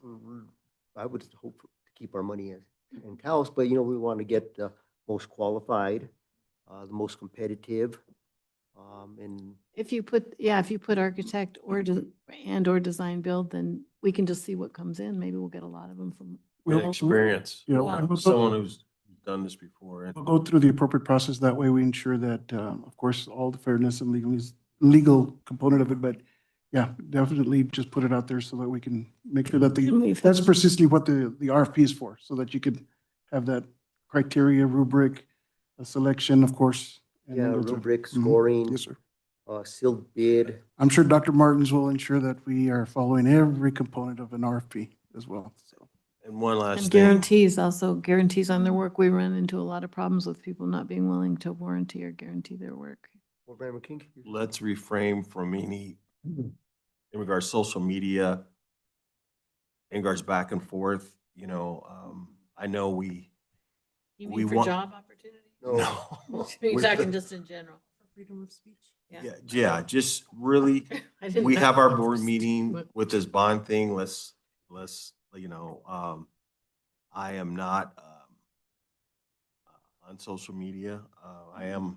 So I just think that we as leaders, as board members, let's refrain from that. I think that thing got way out of hand and, we could have helped, we could have dealt with it better. So let's, from henceforth, if someone wants to say something, that's their freedom of speech. We don't have to entertain it. There's a saying in the Bible, you don't argue with the fool. You don't know who the fool is. So we just simply, tight lip, and let it be what it is. I think the board does a lot of hard work, dedication. We're here. We're here for the community and that's understood. Okay, all right. She's on. Yeah. So 13 is adjournment. So move to adjourn. We have a second? Second. All in favor? Aye. Aye. Any opposed?